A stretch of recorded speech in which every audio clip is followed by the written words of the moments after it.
All right, everybody, welcome. This is Arsenal Fan Circle. It is the Thursday night forum as we wait, Tony, for people to come in and join us. As we wait for people to come in and join us, listen, welcome everybody for coming and joining us tonight. The preseason is starting tomorrow. FC Nurnberg, and Tony was asking me about this shirt. I was actually a student, an Irish student, a poor Irish student in Germany. So, you know, I spent some of my summers in Nuremberg, and Because you spent all your money on beers. and I went to the game. I went to see FC Nuremberg a few times. So the big rivalry down there in the area of Bayern is, of course, Bayern Munich. We know. So Nuremberg have no love for Bayern Munich. So yeah, that's just a little tidbit for you, Tony. Gary, Yes, good sir. good to see you, Gary. The Good seeing third you. welcome Thursday night forum. Why Here weren't we you here go, on right? time, Gary, huh? Why were I you was on here time? before you. Stop it. Hello, everyone in I the was here chat. when the show started. I see You weren't. BX Gunner. This guy Tony Turner. I'm gonna have to block him. He keeps showing up all the Look, damn time. Tony's spitting this facts tonight. He was Stephen here in Denham. body and spirit. Gary, you were just here. You just started here in spirit, and now your body's here. All right, welcome BX Gunner. As you said, Steve Denham is in the house. A few people are watching. Let us know where you're coming from. Let us know where your Norma's here. Good to see Norma. I haven't seen Norma in a long time. Hi, Norma. I wanted to ask the question, and Stan has just joined as well on location. Stan on location. Oh, look at this. Oh, So listen, a quick question, Gary. We'll start. quick glimpse of Stan. We'll start with you, Gary. Yes, sir. As you board your flight, are you happy with the Arsenal summer window so far, Gary? No. No. You want me to elaborate? You can use 140 characters if you want. I can use some more words. No, I don't. I'm not. Gary I'm not. uses. I'm not happy with it. Yeah, as Tony says, "Ugh" is my Yeah, I'm not happy with it because it seems like we are stuck in our ways once again. If our first option isn't working, we kind of sit on it and sit on it and sit on it, and then we don't go elsewhere. And I feel like we're wasting our time, especially when it looks like in most cases the player has a preferred option. Like supposedly when Arsenal knocks, they know. And if they don't want to be with Arsenal, then we move on. But it doesn't seem like we do that. And then when we have players that want to come to Arsenal, we back off. I don't get it. I mean, Tielemans should be already signed up, and he should have been in Germany already, playing with his future, with his teammates. Mm-hmm. So no, I don't think this is the way it's going. It could finish strong, but the fact that we're here now, no, because we wasted. I think we wasted a week or two where we could have made some deals. So no, I'm not too happy with the way that it's going. All right. Yeah. Let me go around with the other two boys here on the bottom. Thunder Road reminds everyone, let's hit the thumbs up. Let's get a few subscribers in here. If you haven't subscribed, why haven't you subscribed? And if you don't like us, give us a thumbs down because it still counts as an interaction. As Stan always reminds us. Yeah. So you can give Tony, us a thumb down. As we let Stan settle in a little bit, get his signal strong for the podcast. Tony, you happy with the summer window so far? Like the Jesus signing Fabio, I think it's kind of a luxury. Now we're looking at bringing in another attacking midfielder. I don't see why we would bring in two attacking midfielders once we're going to change the system around. That doesn't make much sense. But you're having 2-8s that are mostly attacking and have somebody staying back on the defensive side. It doesn't make much sense. We need just regular central midfielders. I think we wasted way too much time chasing a player from Leeds. At least we're going to get some money for Leno, $11 million. I know Gary doesn't think that's enough, but he's only worth about 8 right now because he's only got a year left. Big up, why not? All in all, I think we have too many needs and we haven't filled enough holes of those needs. Yeah, it's like taking off. You're going into outer space. Then we've hit the jets, and we got a couple of decent signings in there. People mentioning Gabriel Jesus and Fabio amongst those, but I don't know what now, you mean by. I think we now have too many. now we're cruising towards orbit, but we need to do a little bit more, Stan. Yeah, I don't want to dig Gary out just coming straight in like that, but I think that kind of sentiment to me is a little bit impatient. I think that we've done some good business so far. We've brought in 4 players already. That's pretty good for Arsenal, and I do think as well that, without going into too much detail, that there's probably something that has happened behind the scenes that's thrown a major spanner in the works for Arsenal's preparation this season, which means that you're suddenly seeing new targets are being mentioned. And if we only look at, for example, the Savage deal, the guy playing over in Italy, I mean that's another one that seems to be getting a lot of traction very quickly. That we've already got to placed a bid for that player. So I think that maybe something has happened behind the scenes, which is causing a little bit of a disruption. But all being fair and well, I think what we've done so far is good. I think you're going to see the Tielemans deal now be wrapped up really quickly, because of what's happening, maybe happening behind the scenes, and we're in a bidding war with Man United for Lisandro. So it's a month until the season kicks off. I know Gary likes to have everyone in early. I do as well. In an ideal world, all of our signings will be in Germany now. But there's a lot of moving pieces in transfers, and there's a lot of things that need to fall into place. So I'm pleased with where we are, but I'm not ticking it off yet until we get to the end of the window and I see exactly what we have and what we're working with. Yeah, my own 2 cents worth is Gabriel Jesus took so long, they kind of took the joy out of it. If all of that happened in 3 days, we'd be ecstatic with Gabriel Jesus coming in. Stan's been on a Fox Hunt. What a fine English gent he is, Stephen Denham.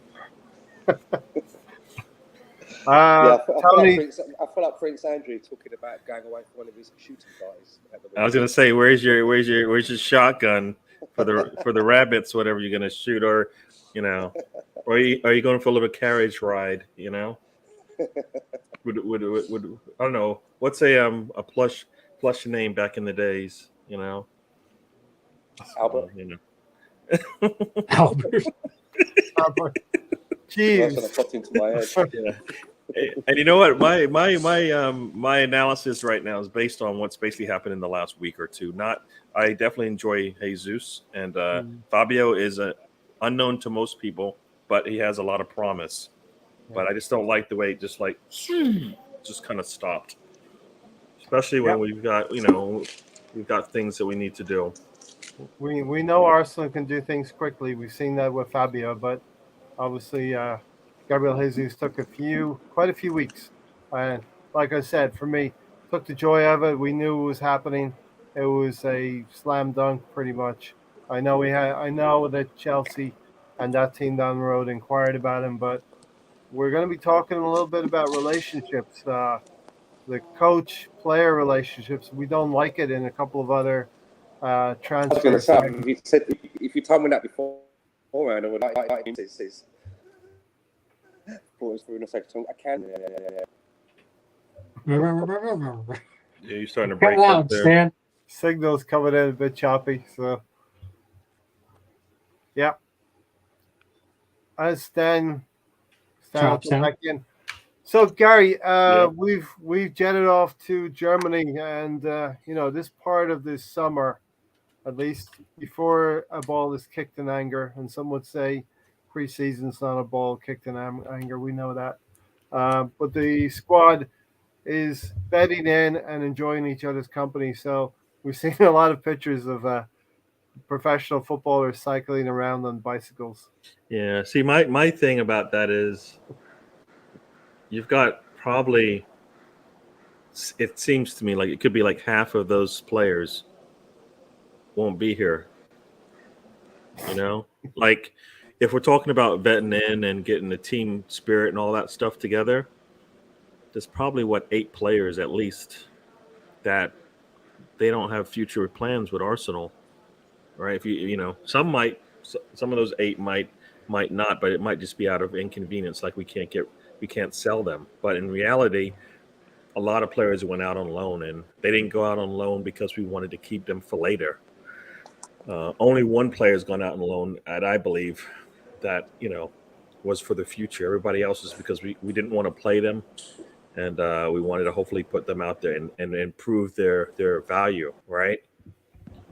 And I think a lot of them did improve their value, but we can't get people to pay for them. They love the players that played for them, but they don't want to pay for them. And that's partly on us, but that's also, I think that's them trying to steamroll us as well. I don't think we are as ruthless as we need to be in the marketplace, where our players are worth a lot more. That's why I don't think the Leno deal is a good one, because starting goalkeepers are worth more than 11. I know it's a year, but we're looking at Jesus with a year left, and he's 45. So I'm not saying you're going to get 45 for him, but you should get. I think you can get more than 11 for him. And same thing with Martinez. I thought he was worth more. I think a starting goalkeeper is worth a lot, especially if he's going to be, playing in the Premier League. So I kind of feel like that's kind of where that's why I'm not too happy with the way it is. And I know it can get better, but right now I think for the team's sake, it's not good, because they're going to travel to Germany with these players, and then most of them they won't. Some of those players they won't play with, maybe on the next trip, and then maybe some of those players that go to the USA also won't be, players that we're going to keep long term, and then they're going to be gone. So finally, when everybody's back from USA, then you actually will see the team, and then they can actually get basically that team unity that you talk about. Then you can actually get used to hear what the players are going to play with for the rest of the season. Just be nice to have that done with. Stan, I'll go to you next. See how your signal works out for us. Definitely good though for a new player like Gabriel Jesus, Marquinhos, the 2 Brazilian players that have come in. Fabio Vieira has come in to sort of get to know their potentially their new teammates away in Germany. You're muted. We can't hear you. Your volume's not coming through. We're experiencing some technical issues.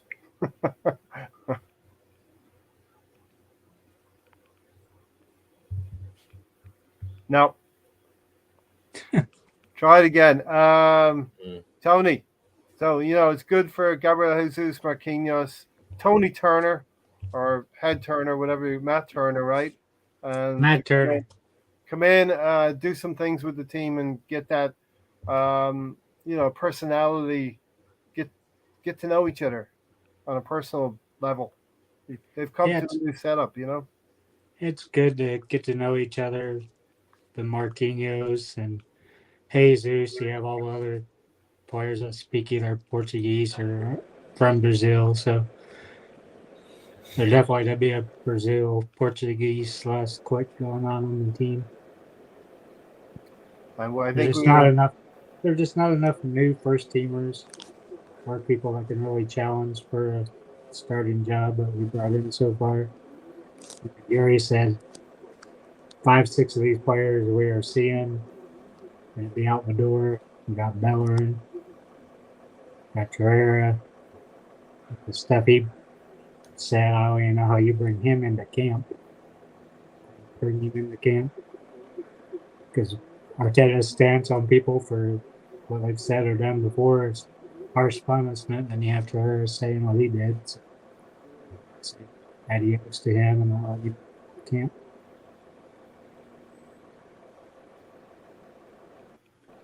Over, Gray. Over, Tony. Tony's done talking. Stan, we'll bring you in. We can hear some sound from your area, so we should be able to hear you. Can you hear me all right? I'm in the middle of nowhere, mate. So it's a bit it's a bit poorly. Great to have you, even if we're having some technical issues. Parts unknown, Canada. Parts unknown. Somewhere off Highway 1. This is very important for new signings to come in and get used to players around them that they're going to be playing with. Start to form some personal relationships. We saw Gabriel Jesus and Kieran Tierney hanging out, so a lot of that's going on. These are the new teammates they're going to go to war with this season. Yeah, and the good thing is that we've got a group of players now that all sort of like speak a similar language as well. So nobody's out in the cold on their own, trying to grasp English and speaking Portuguese on their own. So I suppose it's forming a good community for them, and it's a good thing to have players in as early as you can to bed in, and having a player like Gabriel Jesus coming in, who comes with plenty of medals, he comes with a winning attitude as well. So I'm sure that it's a good lift for everybody around the place. We are waiting. We are expecting Gabriel Jesus as well to hit the ground running, and we expect him probably will start tomorrow. And we'll want him to look sharp against Nuremberg as well. Yeah, Steve Denham asked if the game was tomorrow, stroke today. That is correct. It's on a Friday.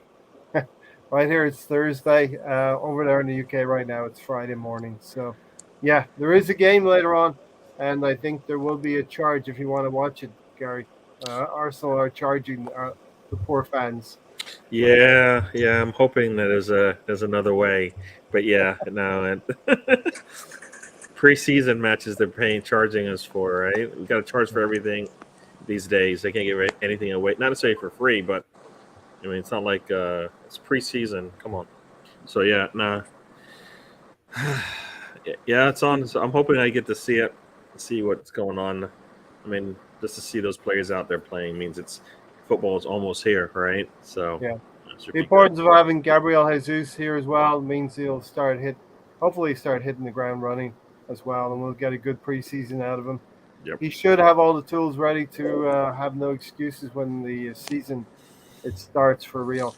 Steven said, no matter what the players are used preseason, the football will be played the same way. They're just to get match fit. Players need a rest. Why not said we've got massively ripped off for price for Vieira, considering Fernandez Diaz came in for about 45 million. I think Vieira was pretty reasonably priced at around 30 million. I gotta say I have no issue probably with 34 million. About 30 million. We really don't need one. What? Said 34 million for attacking midfielder when we really didn't need one. I think that's Why don't we need one? So what? Martin Odegaard has no competition now. Then isn't ESR supposed to be his competition? That's what I was gonna say. ESR. But ESR plays off of the left side under Nicola Tao. No, he played. Yeah, but it wasn't he. That's where he was playing before Odegaard came in, right? But he's not now, is he? He's playing off of the left. It's just like Saka used to play from the left. Now he plays on the right. Yeah, I mean, for me, I don't know if Emil Smith-Rowe is going to last that much on the left. That's my only thing. I just don't see him long there. I don't know if you do, but I don't. You don't think he'll split games again this season? Sorry, I don't know who to listen. Go ahead, Stan. Go first. Well, I think competition is really healthy.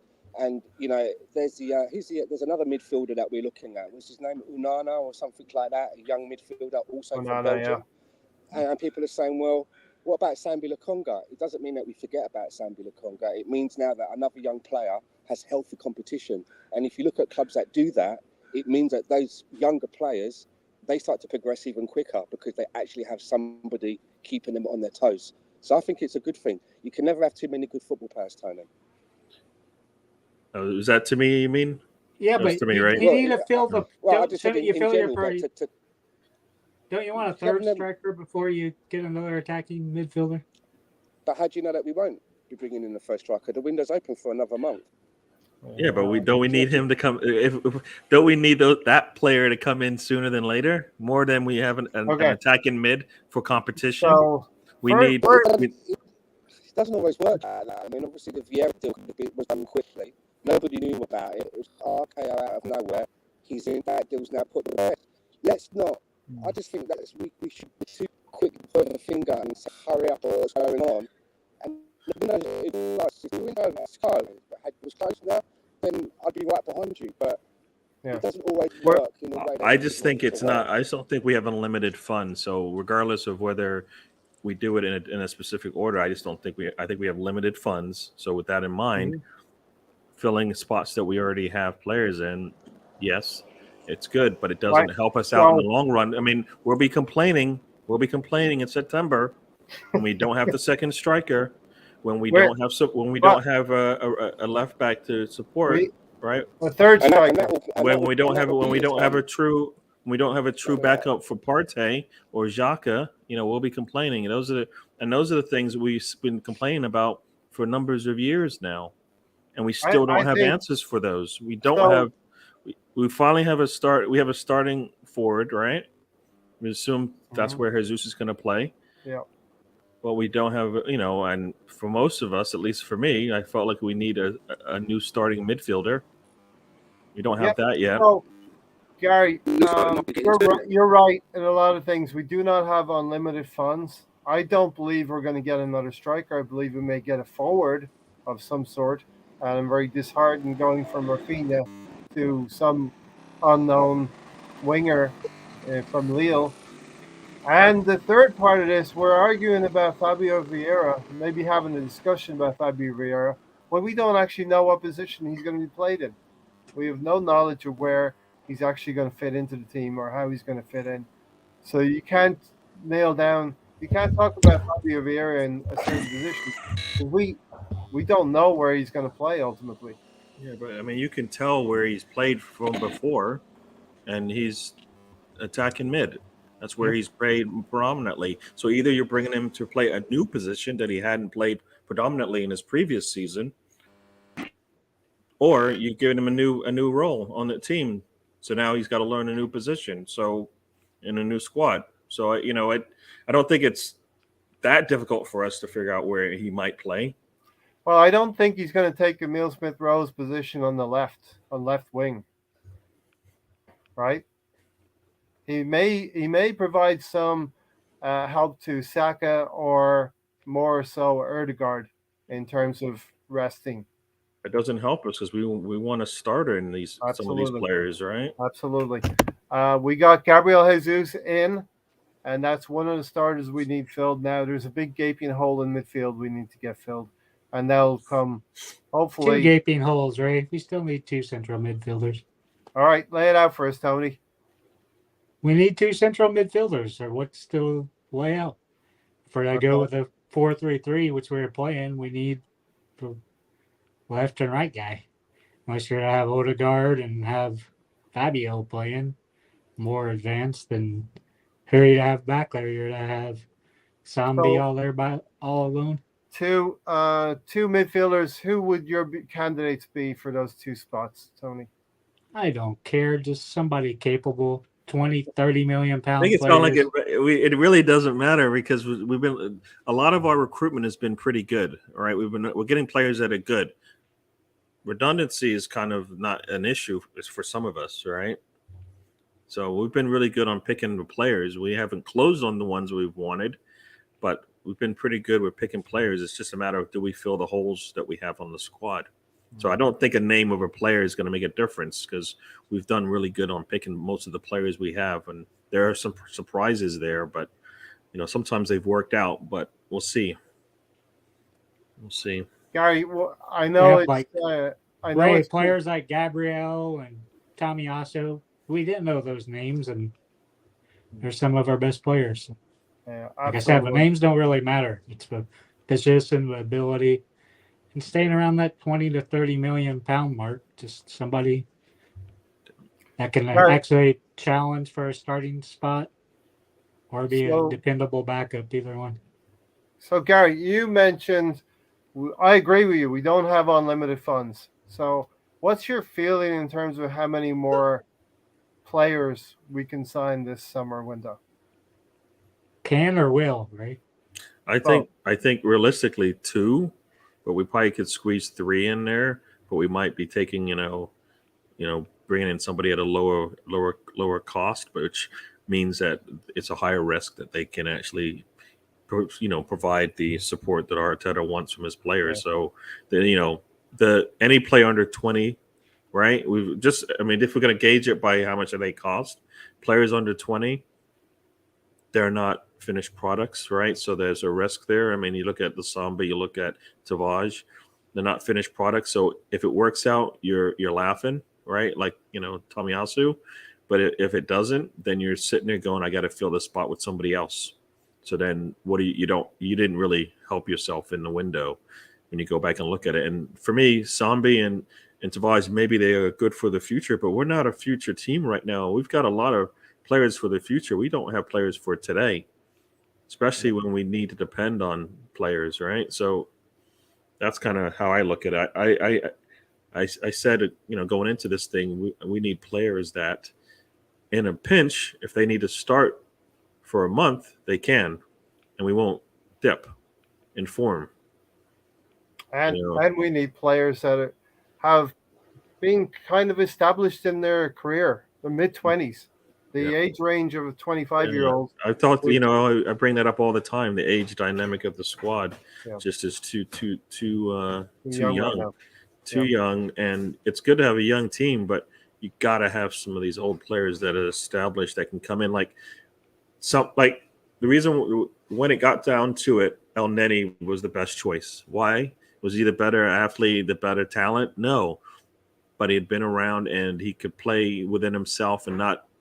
You don't get too many negative plays from him when he's out there. But why does it take 3 months to get him playing when he was back available? Why take 3 months to make a switch?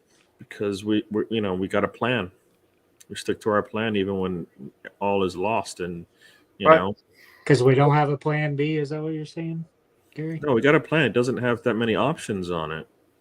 We don't have a plan B. We have insurance, Tony, but we have the master plan and nothing else. There's only insurance for one thing. It's not for. We have a blueprint, and we're flooding to or. That's true. That's true. Exactly. We're sticking to the blueprint. The wood's rotting, and you're still going to use it, right? So those types of things. Unfortunately. Through a few comments here, Steven said, Torreira hasn't got a number at Arsenal. It's been given away. If we make one more top signing, I want it to be a midfielder. And as Stan referenced, your Tillemans, we're probably going to be going to that pretty soon. I know that Thunder, but I'd make him stay. He doesn't down tools. He plays hard. Let him leave for free after he's put in a ship. I think Torreira just does not suit English football and is not happy at Arsenal. He wants a move, any kind of move that's going to make him happy and get out there. And I was just going to say his comments are not any different than the reason why we had to let Aubameyang go. They're just not good for the team and the way Arteta wants to run his squad. Players like that, they don't stay. They got to go. So, if he could handle those types of comments, if you look at it, that the same thing happened in Chelsea. That didn't stop them from playing Lukaku, right? He basically said, I want out. And a more polished manager could deal with that within the team and it not cause too much of friction. They still were able to handle it to some degree. They didn't get the best out of him, but I think it didn't seem to be a problem. They just moved on. All right. For us, it's one of those things where it's basically pretty blatant and clear that this isn't going to work, and there's too much friction. And I don't think we should be showing that to the public as a squad. People should know that there's problems in the squad as much as they do. You know what I mean? Because it hurts you in the transfer market, right? Sometimes. So. Stan, I know it might be a little bit frustrating, but we appreciate you joining us. That's right. Sorry, I had to disappear for a moment because I just got called quickly. Yeah, no problem. Why not? Go ahead. With Torreira, I just think that if it was a case where he came out and said something like, I was hoping for a move away, but it fell through. But obviously, while I'm at Arsenal, you can count on me to work hard, and we'll see where things go in the next window. I could maybe live with that, but he's basically said that he just doesn't want to be anywhere near the football club, in so many words. And you can't really work with that. I don't think it's healthy to have that around. So it is what it is. This comment here from Why Not? I was thinking about this on the drive into work. If Tierney doesn't get 3/4 of the league games, he he hasn't given us half the game, barely half the games. Like 20 is like the max, it seems, right? Yeah. So he needs to bump that up by about 8 games for me, Gary. And he's not. I don't. How's he going to do that? How's he going to do that? Plus, play in the Europa League. Yeah. I mean, we need him. We need him in the Europa League more than we need him in the league right now because we can.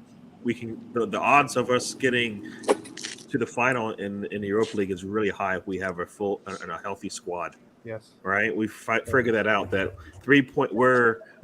We're 3 players away from finishing in the top 4. All right, and we don't have games to spare in the Europa League, so he's going to have to play those predominantly. Like if we're going to if he's going to miss games, he's going to miss Premier League games. I think once we get into the knockout rounds. I think we can navigate whatever side we put out in the group stages up until for the first half, first 16 until the new year. We can navigate those group stages quite easily. But yes, we will definitely need close to our first team when it gets to the new year, into February, March, when the Europa League gets down into the round of 16 and last 8, last 4.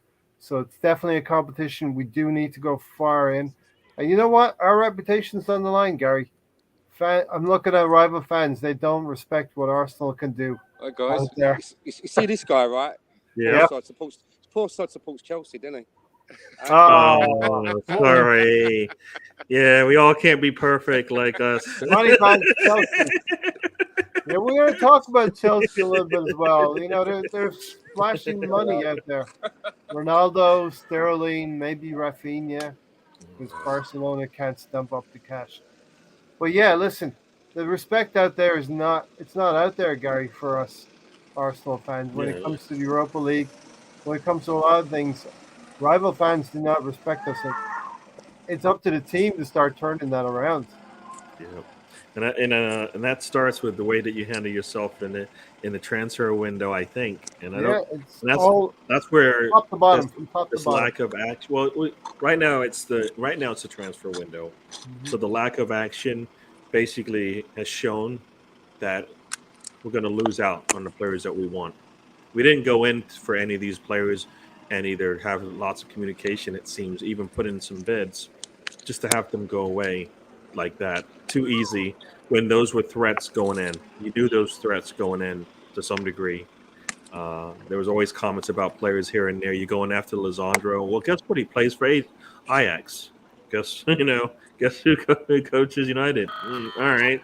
You got to put 2 and 2 together and think, if we're going to get in on a player, we should get on early just to make sure we're not wasting our time.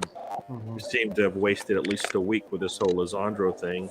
It seems, and now it looks like we're looking elsewhere when in reality that should have been there before. I think.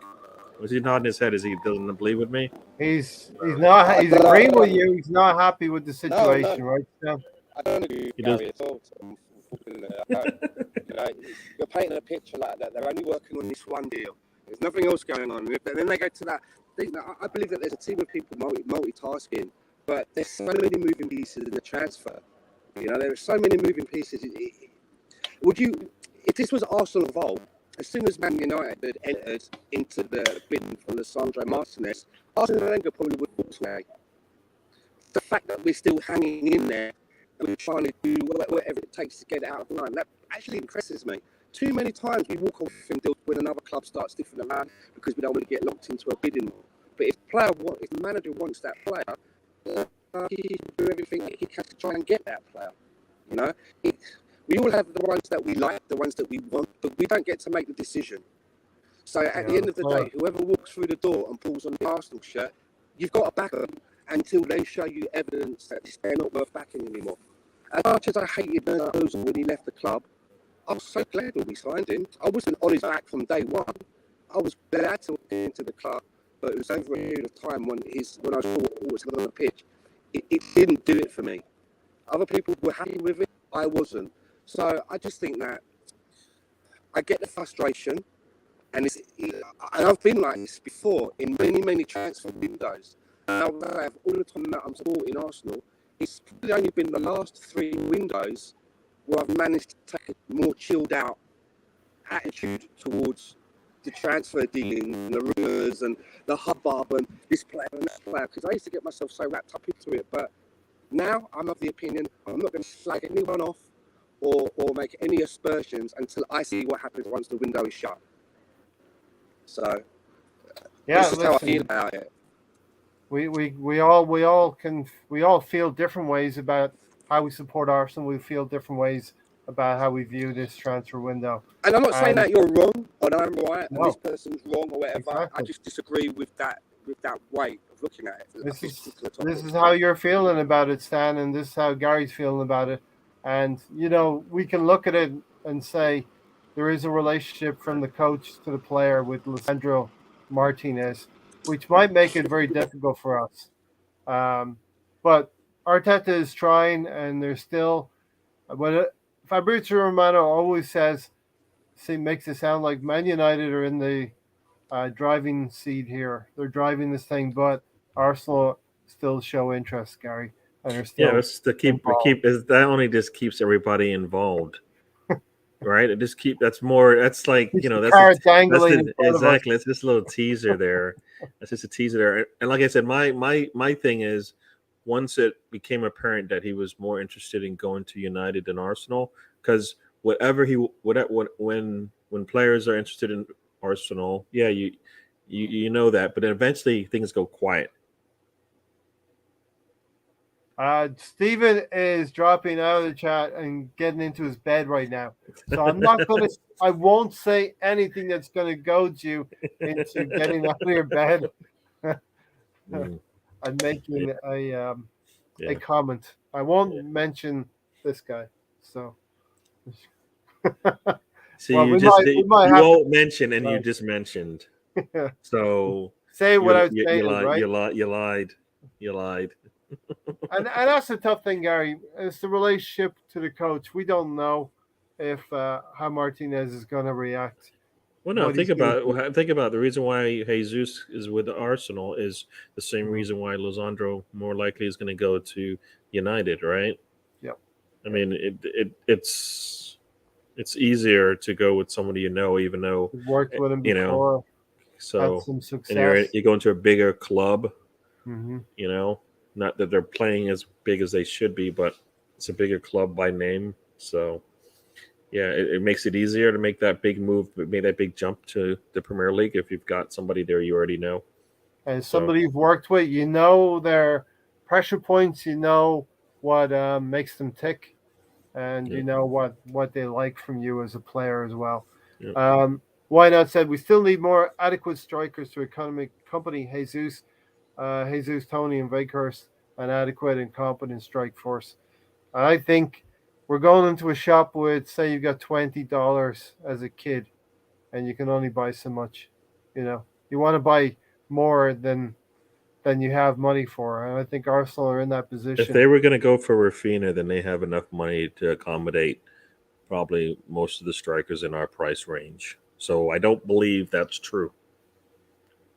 Right? Yeah. We're talking about 50 plus at least for him. Well, let's just say they said, okay, Tielemans 25 to 30. They were going for Rafinha already. So it wasn't like Tielemans was the reason why they didn't go for Rafinha. They were going to go for Rafinha, right? Yeah, but you say you have 100 million. 30 of that is going towards Tielemans. That's there. You can do it. 40, 45 was going to be for Martinez. And then, I just have enough to bid for Rafinha. Maybe. Yeah, but they already got to a number that was pretty high, right? Yeah. And we just wouldn't go to the number that Leeds wanted. So what I'm saying is you have enough money to go up to that level if that's your quota in terms of your limit. So if there are players at that price, you can go get them. Otherwise, you can't. Right. Stan Broadcasting using a 56K modem. Listen, I hope you all bear with Stan. He's coming to us on location from the armpit of nowhere. Middle of nowhere. Yeah. Middle of nowhere. So, hey, it's good to have him here with us, even if we can just barely figure out his Morse code. Yeah. I was trying to. That's why I was kind of looking away because I was just trying to just concentrate on what he was saying. Yeah, exactly. So let's talk about Rafinha a little bit while we're at it. I think that Arsenal have a very slim chance still. Am I right in thinking this way, Gary? I just kind of feel like we need to figure this thing out sooner or later. It keeps dragging on. We're And not, we're not in if we're not control of the if we're not, situation. we are if we put it we're not right now. He wants to go to Barcelona. Right now, Chelsea has said they're going to pay whatever Leeds wants. Arsenal's on the outside looking in. He doesn't want to come here as his first choice, and we haven't actually met the number that his team needs to say yes. So we're third fiddle, even though we might be second. Next It question. sounds, but why? Like Next question, then. I'm gonna hit you with a lot of questions, What? guys. Next question. If he's into this, do you think Leeds are going to get what they want? Didn't Chelsea offer what they wanted? The only problem is he hasn't said yes to Chelsea, right?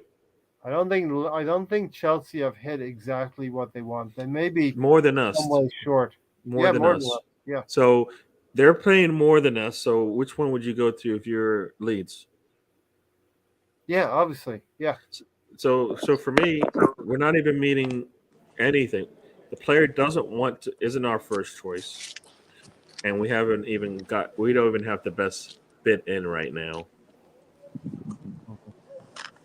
I don't know. I mean, if you were in that situation, do you feel like you still have a good opportunity? No. It's like I said, very, very slim chance. We're talking about Rafinha, Stan. Do you think we have any skin in the game still with Rafinha? Personally, with the sort of the money that I think that we're going to be having to spend on Rafinha, I just don't think Arsenal's even in a place where they should be spending maybe that kind of money on a player in a position which is not essential. Yes, we could do with another wide forward to help out, to give players like Saka rotation, but I don't think it's essential. So the kind of money that we're going to be on the road, kind of money that we're going to be spending, that money could be spread around. I think that 65 million could be spread around over two players in a couple of positions that are essential. Yeah, and listen, I think they've allocated over that amount of money, let's say 50, 55, plus another 30 for Tielemans, possibly, plus another 40 for Martinez. So we could be looking at probably they have 120 million still to spend in this window. And Thunder Road said Arsenal are third in a two-horse race for Rafinha. So I've been seeing a lot of SMS messages going around. I just still feel burnt after the Nicola Pepe deal. I mean, he is our record signing, 72 million. I know that we didn't pay for it all up front. Can't even get into the team. We want to get rid of him. I just don't think that where we are right now, we should be spending that kind of money on one player. I think now once we get into the Champions League and you're only looking to maybe buy one or two players in the window, that's when you can start thinking about shelling out that kind of dough on one player.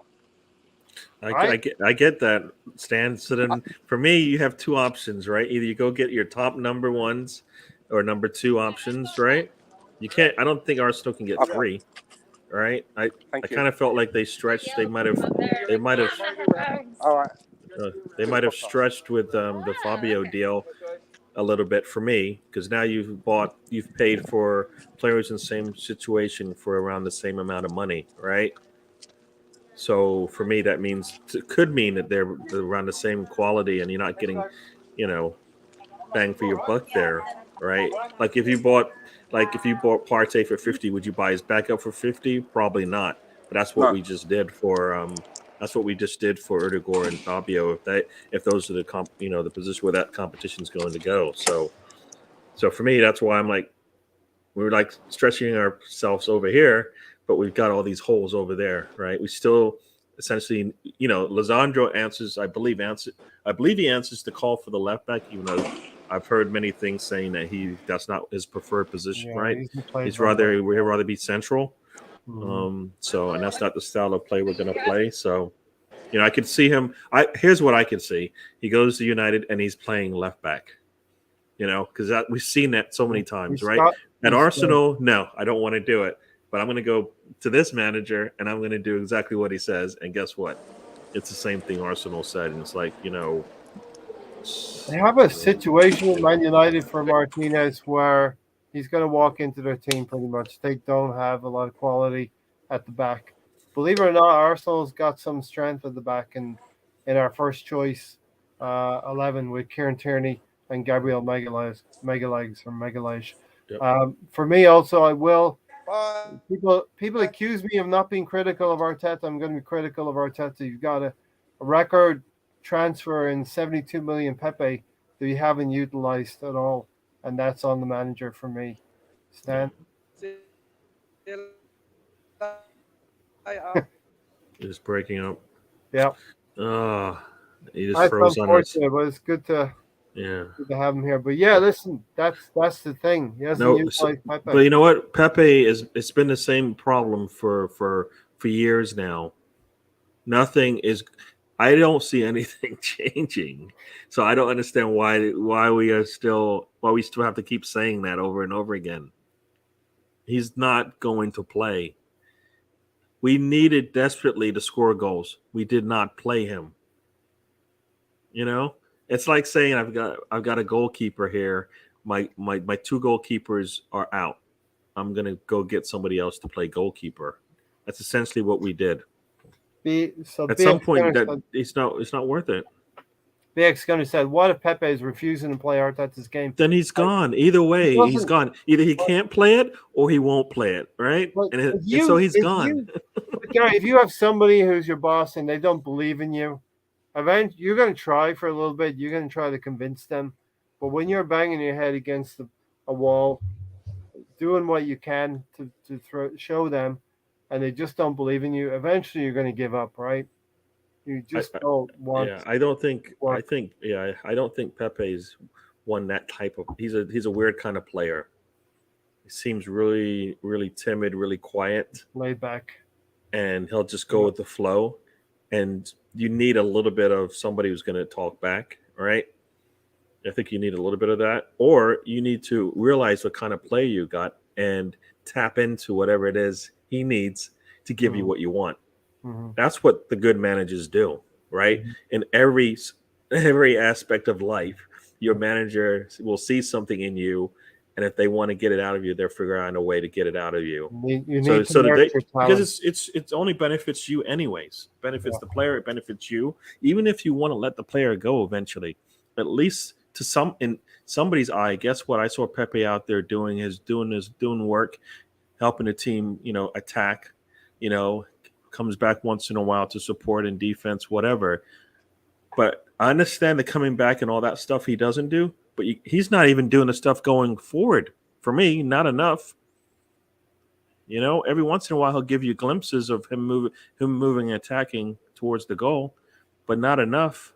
If that's what he's really good at, I don't see it enough to say, you know what? Well, it's just his defense is the reason why he doesn't play. Well, when he gets on the pitch and he still doesn't give you the stuff going forward enough, then, it's on him. It's on him at that point because he wants so I like I said, I think we're done. Because based on what I've seen, we're done with Pepe experiment. Yeah. Why not said Gary, nothing has changed with Pepe because we still play the same lame ass way. Inverted right back, never overlapping. Only time was Ainsley Maitland-Niles. Yeah, but Tomiyasu doesn't. If that's what it is, and Arteta is still not putting him in a situation where he's going to have the support he needs. That's on Arteta, which means either Arteta needs to find somebody else to do that job, which he does, because Martinelli doesn't seem to need that, right? Martinelli's playing out there on the left. He doesn't need to have an overlapping right back, all right?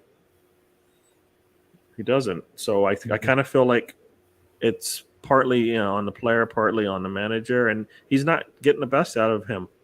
So why keep him, right? Why ask for Maitland-Niles to come back and not play him? Do you think, Gary, if Pepe leaves this summer, will there be another Arsenal player that Arteta may treat the same way as Pepe? Yep. Who do you think that may be?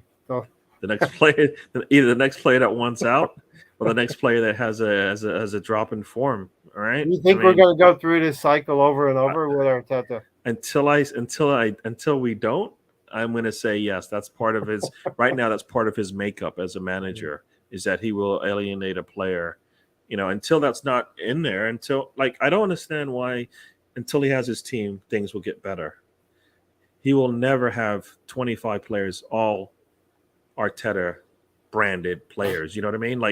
They're not going to be all everything you want in a player. That doesn't make nobody can do that. Nobody should have to do that. There's quality players out there. You just need to be able to tap into whatever they do well and incorporate that into your squad, right? Because we always talk about system players. All right, when they leave City, they're going to have a drop in form. Well, because the system is so good there. Well, if the system's really good, then you just need to figure out the skill sets that your players give you and put them in the right spots. Good comment here from BX. If Pepe had Martinelli's engine, he'd be starting. Yeah. His body language, it's how he doesn't. Enthusiasm. Yeah. There's a clear difference between the two. He doesn't scare any defensive player when he's got the ball at his feet. Because more times than not, he's just going to dribble around and go nowhere. Martinelli will actually put pressure on you to where you actually will have to defend him all the way to the goal line because he's going to try to get there before you. Pepe can do that in his sleep, and he won't. We're not going to take moral victories, but Martinelli scared Trent Alexander-Arnold. I got a feeling if Pepe was on the other side, he would not scare Robertson. In that game, you know what I mean. Trent was clearly worried, and he's got the bet, and he's more clinical, which it's come on. This is where Arteta needs to stand up there and go, you can do better than Martinelli. If you think about this, he's the senior player, attacking player we've got, right, at one point in the season, and we can't get him off the bench. Right? Arteta went to Nketiah, to Martinelli, Emile Smith-Rowe, Saka, and then he still doesn't even think about bringing in Pepe. Here's the thing that we're never going to see, right? You play Pepe a full season, you play Martinelli, give them the equal amount of games. They may get the same amount of numbers, but they're going to look completely different. Their seasons will look completely different, but their end product would look quite similar, I believe, if they had similar amount of games through the season. Agree, disagree? I don't know. Disagree. I don't think so because I think last season, right? How many goals did Pepe score? 1. No, okay, sorry. Yeah, you're right. Last season he only scored 1. You're right. You're right about that. Yeah, the previous season before that. Yeah. So if you're going by it's very theoretical. By numbers there, Pepe had 10 goals, 1,600 minutes, and Martinelli had 2 goals in just under 600 minutes. So and they're on different tracks, so it's very hard to compare. So it's hard to see, but that's what we're talking about.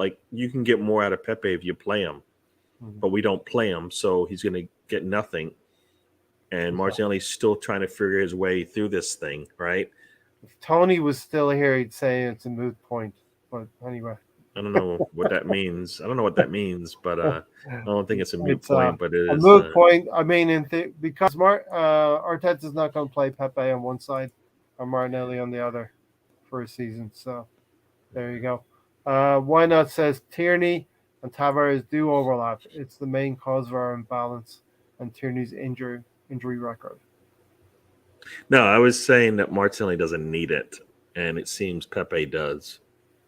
Okay. So that's kind of I think where that's and even when they overlap, Martinelli will overlap himself, Gary. Yeah, I guess, but he can do that. If a player can do that, then you don't need to. And the only problem is he hasn't, like you said, you guys get mad at him because he does that and he's never looking up. Right? That's the next. There's probably a pass coming, and I said that's going to come, but you guys still are upset with him, and I'm like, it's going to come. But Gary, you want things now, and you seem to be okay with Martinelli saying it's going. There's certain things I want now, but I can't. Yes, but No. You have to hold I know Martinelli's a favorite of yours. No, I know, You have but to hold him to the but same account. you guys are acting like he's as ahead as Saka and Mills Road. I'm telling you, he's not. That's why he's not giving us the same product that we're getting from those two players. So for me, it's justifiable why he's not getting the numbers, because he's just not there yet. He's maybe 6 months behind those guys. Do we expect we expect him to have a pretty good season coming up, right? He needs to hit at least 10 goal contributions easily. Yeah. Easily, you know what I mean? Yeah. Why not agrees? Yes, we need it now with Martinelli. It's coming, right? Yeah. We need it now. At Crystal Palace. Why not said Pepe does scare players? Come on, dude.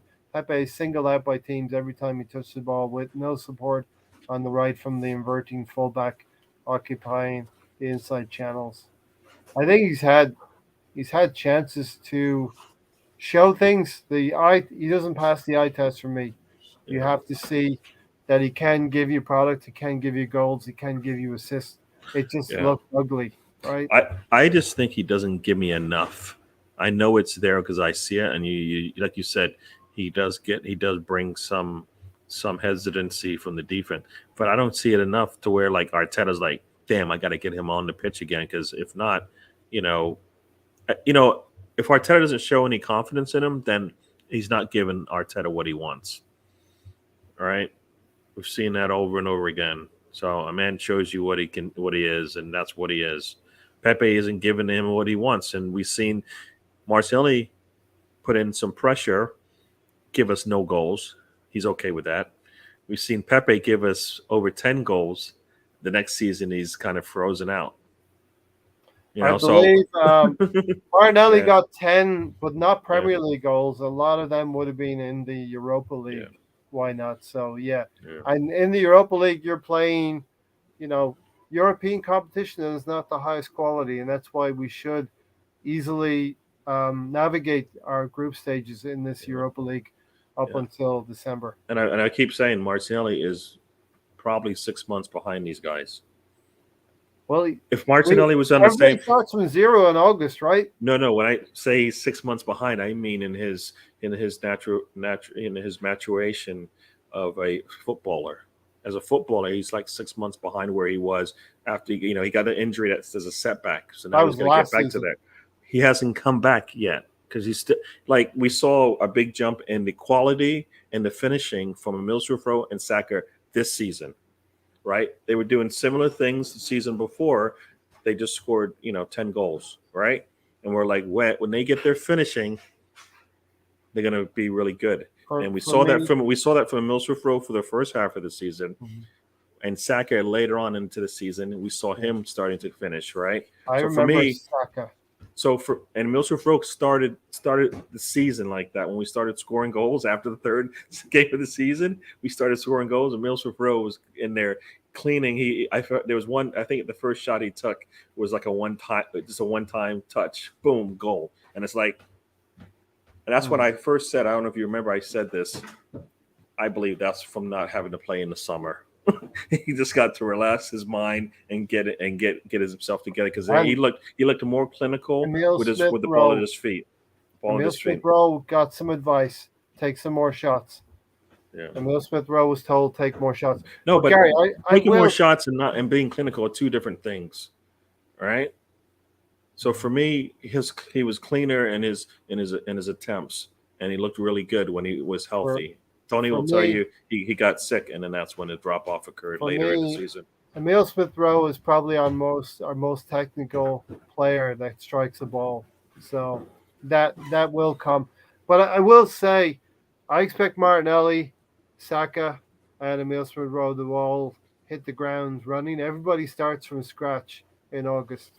And I do expect – I don't expect to be saying – Martinelli is 6 months behind when August starts. You can't say he will be. It doesn't. He will be, because he's not going to get any better than Saka is, because he's behind him. Is he gone to preseason? So is Saka. They're all. He's 6 months behind at the end of the season. If everybody 6 months else behind what? I think Martinelli is 6 months behind in his maturity as far as a footballer. because of the way that the results that I saw of him this season. So Tony's thinking, and Tony Ray's thinking that just when the season starts, they'll be on an even field, and I don't believe that because they're all going to improve. So if they all improve and they were already ahead in my eyes, there's no way they're going to be equal coming in to start the season. I expect more from Saka, I expect more from Emil Smith-Rowe, and I expect Martinelli to kind of be where those guys were last season. I expect Martinelli to be pretty similar to Emil Smith-Rowe in his output this season. Saka might be a little bit of a different story, but Tony, are you agreeing with Gary that Martinelli will be behind Emil Smith-Rowe? Yeah, most likely. I don't. It depends on the way they. Are you going to? He started at the end of the season. He started using Martinelli more. He wants another winger. If he gets another winger, it's put both of them on the bench most likely. So neither one's will be advancing as much as we want them to. So you're going to be excusing Martinelli if he finishes with 6 goals this season, Tony? He needs to finish more, but I've gone over it again and again. He runs straight to the goal. He doesn't want to include teammates. Doesn't look to pass. He doesn't have all the things to be as good as we thought he would. I know I asked the question probably as close to the start of the season last year. Is Martinelli the kind of world-class talent we thought he was, or he wasn't? It kind of seems like he's not going to be that. He's not going to live up to what we've seen in the first season. 10 goals in the Europa League. I just don't see him doing. Yeah, but Tony, that's the Europa League. It's not the Premier League. It's a different standard of football. Yeah, but he did good then. But he just hasn't improved. You're going to do good in a lower standard of football. But he's not a Premier League player yet, right? You know he isn't. Martinelli is a Premier League player. No. We're talking about their peak. We're talking about players. Once again, we're talking about players that are 21 and below, and we're expecting them to be at their top level, and that's a really demanding thing to ask of them. The best players are not 21 years old. What player at 21 years old are you asking, demanding these things? None. Foden is supposedly the best young talent in the world, right? And he doesn't get the numbers our players do. You know what I mean? So if that's the case, we're ahead of schedule because of where they are, but we don't need them to be. That's why it's a squad game, all right? That's why we're so far. That's why we're behind on the number of players we have, all right? So I'm expecting improvements, but I'm not expecting Martinelli to jump ahead of Saka. He could, right, but I'm not expecting it. I would be surprised if he did, but I wouldn't be upset if he doesn't. I just checked my stats here. Okay, so Emil Smith-Rowe is 21 years old. Yep. Martinelli's 21 years old. Now, no, not right. Is it now? They're the same age. Yeah, okay, it was 20. I guess it was last season. It was 20. I just double checked that. Oh, I can't see why Martinelli can't have a similar season to Emil Smith-Rowe. Because he had an injury. He's a setback. Players go through setbacks. That was a year and a half ago. It still takes time. If it didn't, then he would be where he would want him to be. He's not in the eyes of his manager. He's not getting the minutes, right? Smith-Rowe's advantage when he's had injuries. Because he went out on loan, so he's got a lot more experience on doing things like that. He came back from loan. We were to loan him out again, but he was injured, so we kept him. He went out on loan, is what I'm saying. He was going to go out on loan again, Gary, because of injury. He's had more injuries. And we got lucky he didn't, right? He's had more injuries. We didn't use him because he was injured for 6 months. I'm telling you, those are experiences that help you. And it helps you being injured, doing nothing? No, it helps you going out on your own and doing this work on, like a manager says, here's their instructions when you go out on loan. So you go out on loan and you're attempting to do those things, right? A lot more responsibility of your own career when you go out on loan. Yeah, but he was going to go out on loan again. I know, and he didn't, and we got lucky he didn't because he got to play and it helped him out. Would he be further ahead if he went out? How did it help him out when he did nothing for 6 months? Because mentally he's sitting there with his squad. Mentally, not physically. He wasn't going to play, right? Because he was hurt. The same thing could have happened if he went out on loan and got injured. With the squad, where was he? In Brazil, stuck in some dungeon? I'm just telling you, there is a difference. There's a There's no difference. difference. There is a difference when you got on loan. There is. It is different. You think Conor Gallagher would be better if First he you just say stood it's if he good to just go stayed on where he loan. was? Didn't you say it's good for him to be at the club? So which one is it, Gary? What do you mean good for him to be at the club? You said it was good for Smith Rowe to be I injured. said and being at the mentally. club. Where's he gonna? You want to? Where's he gonna? What else is he gonna do if he's injured? He's gonna go sitting around in some other country? No. Yeah, I'm trying to. All right, listen. Just to put a full stop on this one, I think Martinelli and Emil Smith Rowe, we should compare them as equals at the start of the season. I can't. You can't do that. I just did.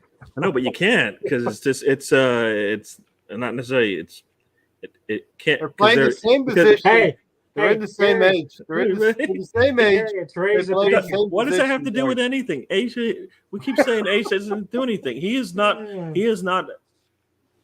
dependent on to do certain things like Emil Smith Rowe, right? Why is God Morty? Why not? Why? I don't know. Ask Arteta. I keep telling you, the manager shows you what he expects out of his players, and if he doesn't get it, then you see the way he handles the players. Hey Ray, how many minutes of Morty did I miss?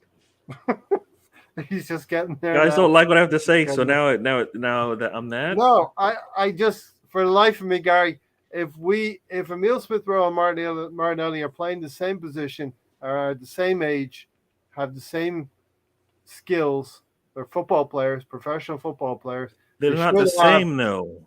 No, You're they're acting not like the same. you're acting like two players have to be the same. They don't. They're not. That's not true. Oh, because they're the same age, they Smith play the Rowe same can play position, Cam have and similar left. skill They sets. should So have must play similar each other. output. But So, they what- don't. And why what- don't they? Right? There's different reasons why they don't, and that's what I'm saying. That you're probably going to see if you have a healthy Milsroof Rowe coming back, and you have a healthy Martinelli coming back, and they both improve over this break.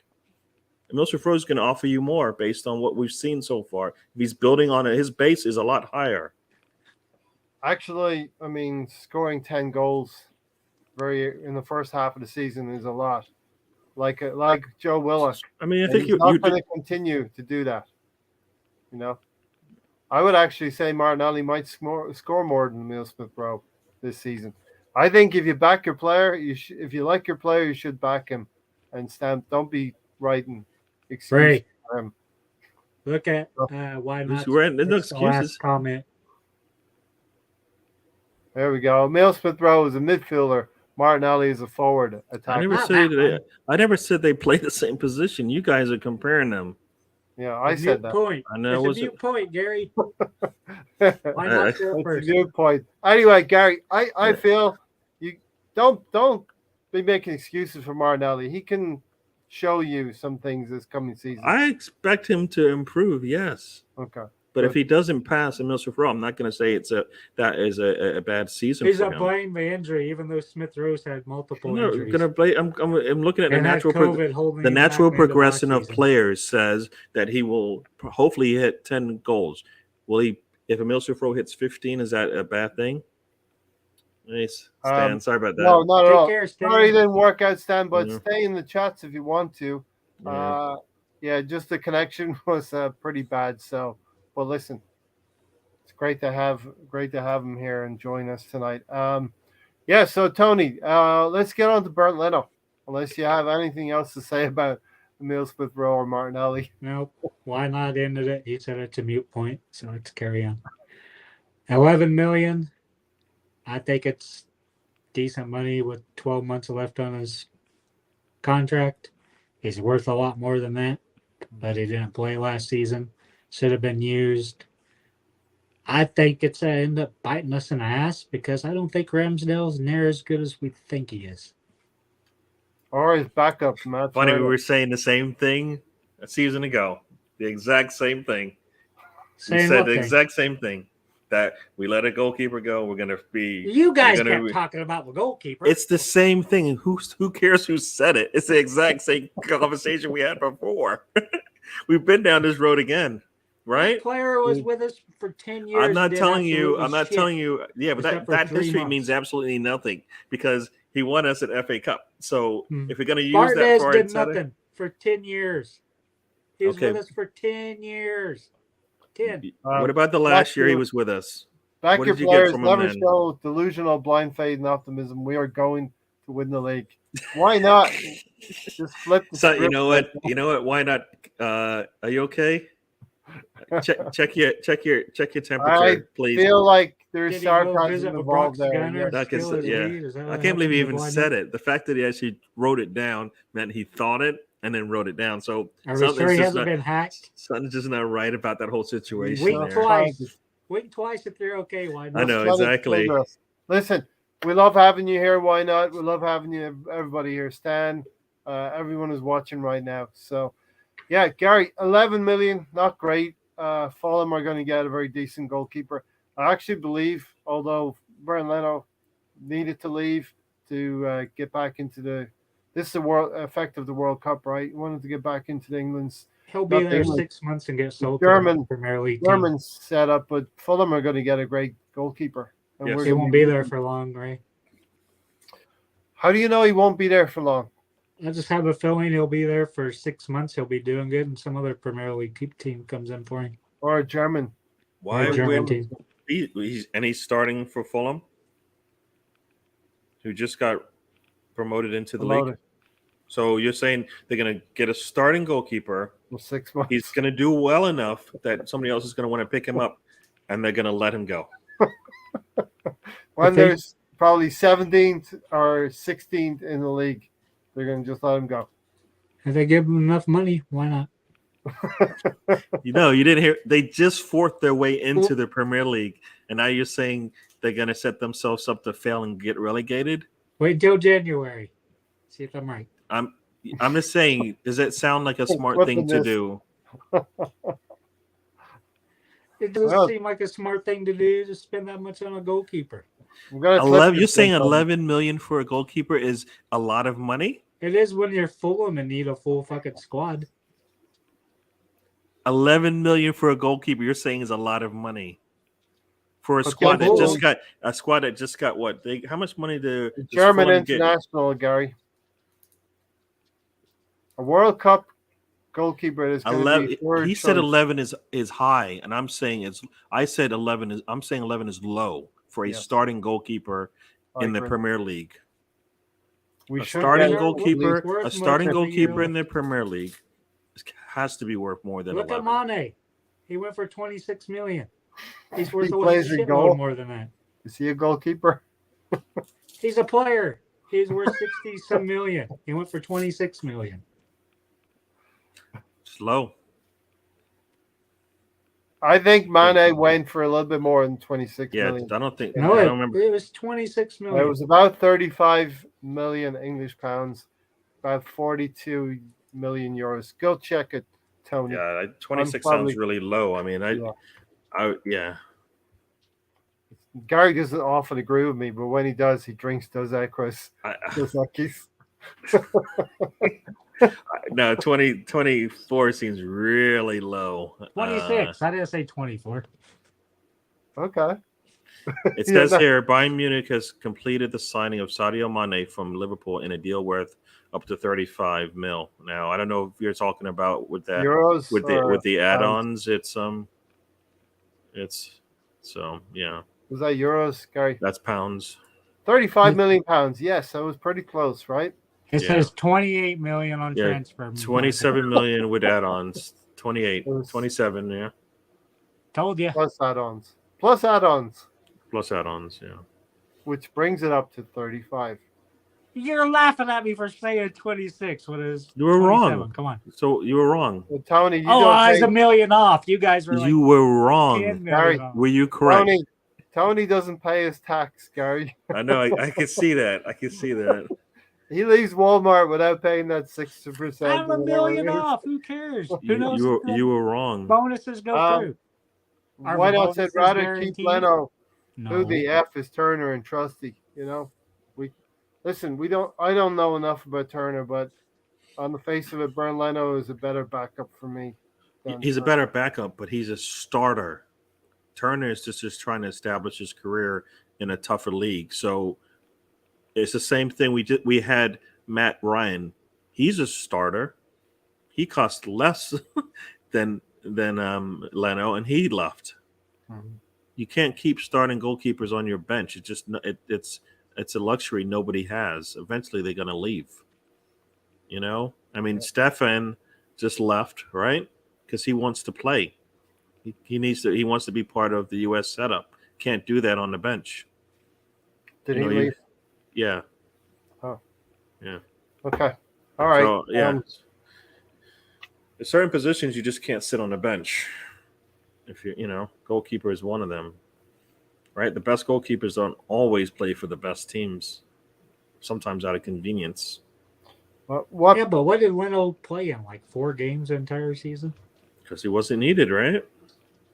He was needed. You should have used him in. In Cups, and Arteta's you should have eyes, he used him in wasn't the league. needed. You're right. In Arteta's eyes, he wasn't Hindsight. needed. We're speaking with hindsight. Yeah. You need to spend just as big on a keeper as any other position, says BX Skinner.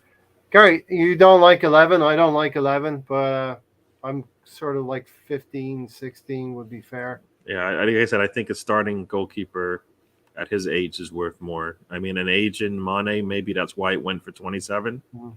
What, he's Remember, like 29, 30 or something like that? But So. Liverpool Bayern's relationship is there. They got Thiago a little bit cheaper than they would have normally gotten them. So perhaps there was a little bit of that when it comes to Mane as well. I was telling Liverpool fans that they would have to settle a little bit on that one. So, Gary, put a number on it for Leno. What would you have been happy with? No, 15 sounds about right for me. Okay. Yeah. Based on what based on the value that we created for him, which wasn't much at all. Yeah. Listen, if we're in a position where we haven't sold very well, we have to get back to where we're going to get 15, 16 million for a goalkeeper like that. 11 may be something that's going to help us bring some players in, get a player moving out, bring a player in, and this is the I'm just surprised no German or Italian clubs really came in for him. Just Fulham's the only team we've heard linked to him all summer long. A lot of that, Tony, is because the Premier League now is generating so much more money than the rest of Europe. You see players move within Europe for a lot less transfer fees than they're going to the Premier League for. Lisandro Martinez from Ajax now, they've got 2 English clubs interested. They're going to get paid for that player. If there wasn't 2 English clubs, then Martinez was going for 25, 30. Now he's going for 40 because the Premier League. 45 with bonuses is kind of what they want. And the Premier League is getting that way now. There's so much money washing around the Premier League that we're seeing we can sell a player in Bernd Leno with it only to a Premier League club for 11 million. Hector Bellerin wants to stay with Real Betis, even though there was an offer on the table with Villarreal.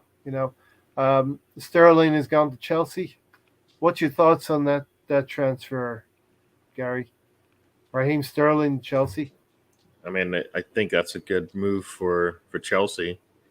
Mm-hmm. It definitely is a step down for Sterling, and for Jesus, step downs, but they see the writing on the wall, right?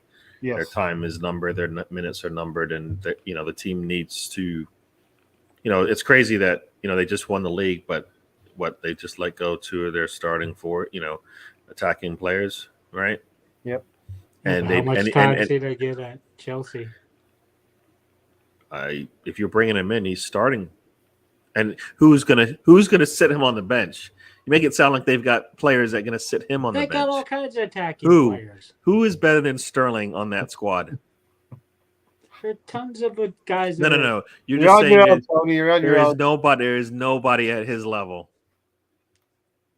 If there were, Chelsea would have easily been competing for the league. You could say Timo Werner, he could say, but he'd be wrong. Zach, you could say, but you'd be wrong, right? That's what I'm saying. How many attackers do you need? Who is sitting Sterling, though? You bring Sterling in, he starts for you, so it's got to be a plus. Right? That's a positive. right? How We bring in many Jesus, he attackers plays. do You you bring in need, Gary? Rafina, he plays. You bring in another winger, he probably plays, right? Because they're better than what we've got, even though we've got good, right? Did I get better than Saka? You can get better than Saka. I don't. You Why not? can, but you Who know, says we can't improve on Ramsdale? He wasn't brilliant towards the end of the season. Listen, we can improve on a goalkeeper, but we have other needs in the team.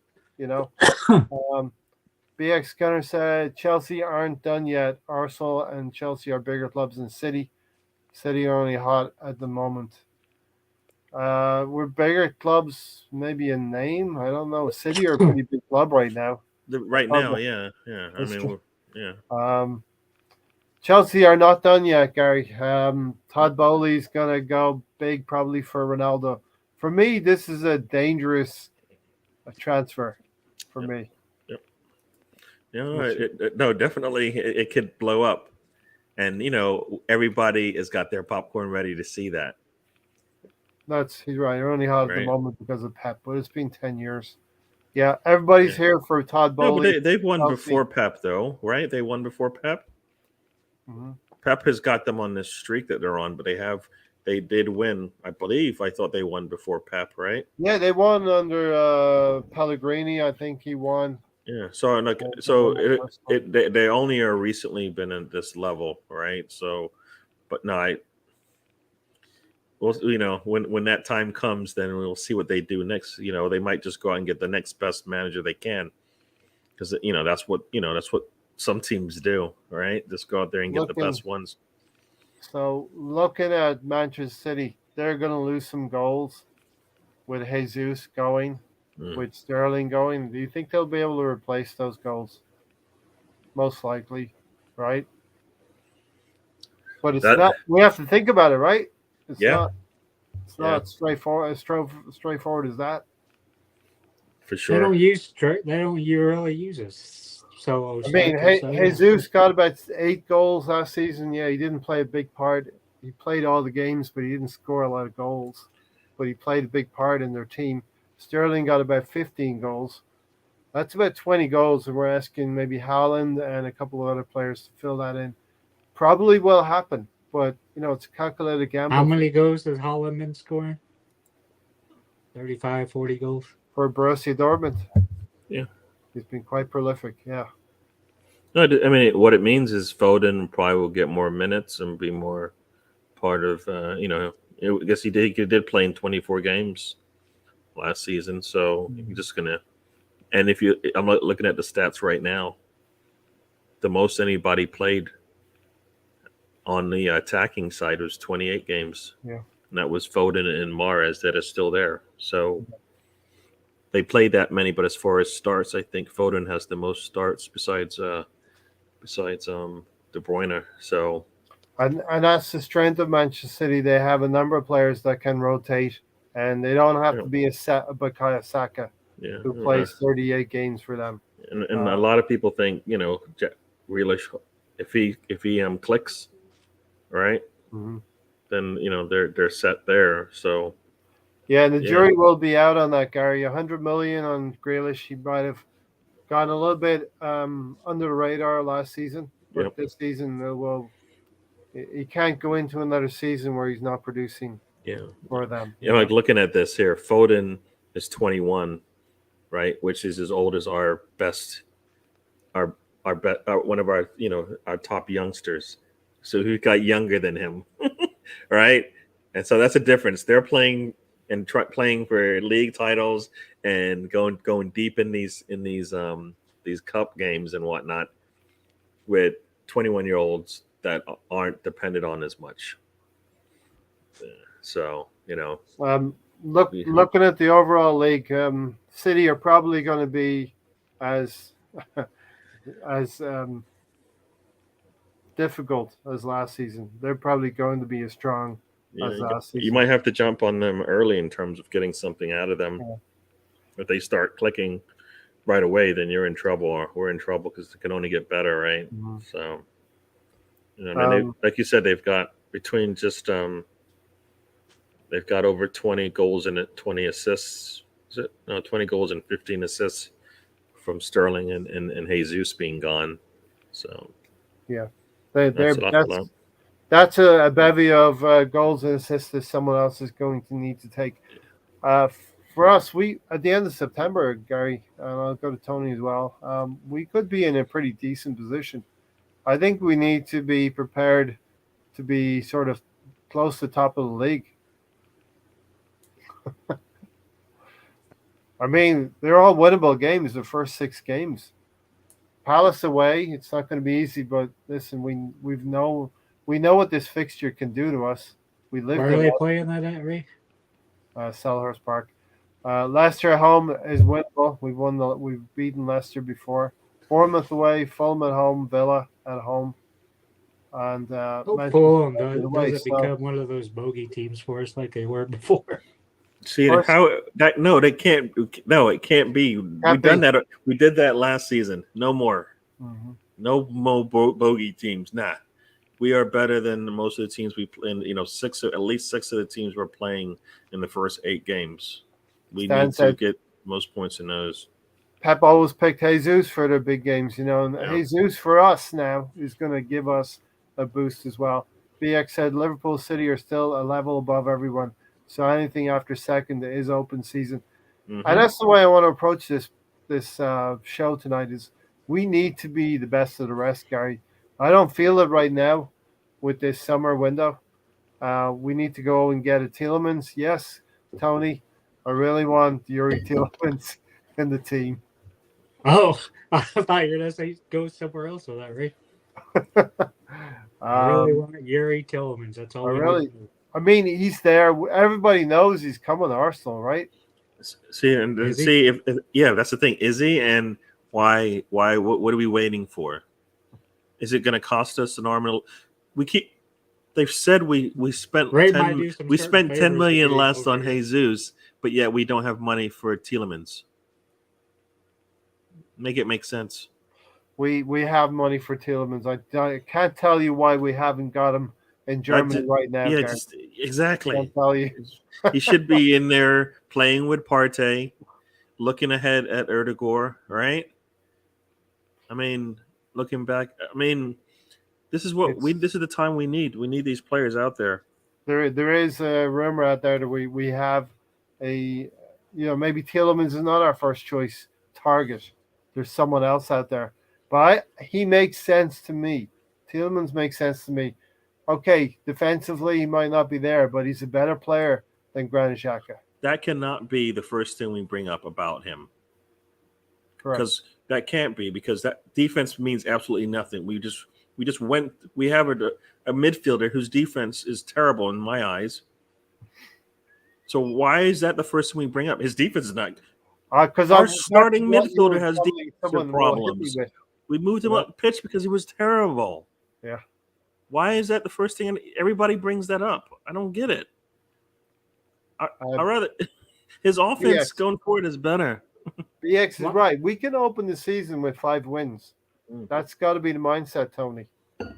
It's got to be the mindset, but should have been my mindset to beat Crystal Palace after the second international break, after we struggled with them during the first international break, but the team wasn't ready. You had a game like Newcastle we should have been ready for, but it looked like they were the ones playing for a Champions League spot, not us. We've dropped the ball. We still have an in-net manager. We have it filled with depth. So thinking we're going to go out and have a cakewalk for the first 5 or 6 because of the teams listed there. No, we struggled against shitty teams last year. Who did we start the season off? Brentford lost. So it's kind of very cocky to say we're going to win the first 5 or 6 games. They are all winnable games. It's not winnable games. It's cocky to say it. You just said we're going to struggle against Fulham, who just got promoted. If we can't say that we can beat Fulham, then what are we doing? Come on, seriously. Come on, Tony. Tony. That's my point. If you think we're that bad that we're going to lose to Fulham, even with Arteta, even if we don't make any more changes in the transfer window, we can lose to anybody. But 9 times out of 10, we're beating Fulham easy, right? Fucking Jesus breaks his leg when we got in. That can happen to anybody. That can happen any of the teams. Hey, listen, that could happen to Haaland. That could happen to anybody, through- but that's not what we're talking. We're not Yeah, talking but about we've the what always had ifs. 3 strikers. We have It doesn't 2. matter, but we're not losing to have Fulham because Martinelli or Balogun as your 3rd striker option. That's not good enough. Eddie's going to be the 2nd striker option, but he's going to be. what does that have to do with us not being better than the first 5 teams we play? Palace away, Leicester at home, Bournemouth away. You're- Fulham at Are we- Vieira's a better manager than Arteta. It doesn't matter, does it? They don't Does it? You play think it on the matters? You field. think that matters? Yes, I think. How many points did we get against? So how many of these how first many 5 points games? did we get against Palace last year? I don't know. Well, none, right? One. Yeah, they came back A and drew on us. single Didn't solid- Look, they are our bogey team. Yes, we will mention that in the preview. But this Arsenal team needs to go to the next level. We're 5th place.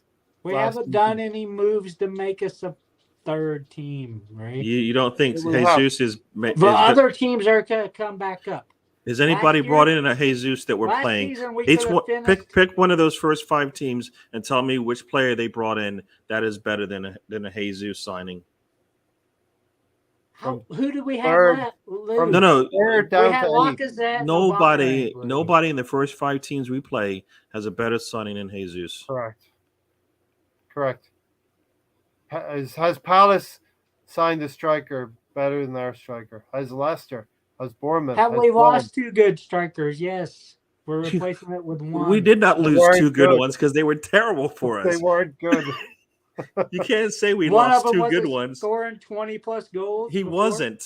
He wasn't. Yes, he was. He has in the past, but he wasn't scoring 20 goals from us. We didn't let a 20-goal scorer leave. The man barely Good point scored there. 10 goals in the last We're 2 getting seasons. an 8-goal scorer. So, yay. 16 goal contributions more than we got from our those 2 guys you keep talking about. Combined, he did better than them. What role did Lacazette have? Was he playing Tony, as a striker? This guy Tony. has 8 assists.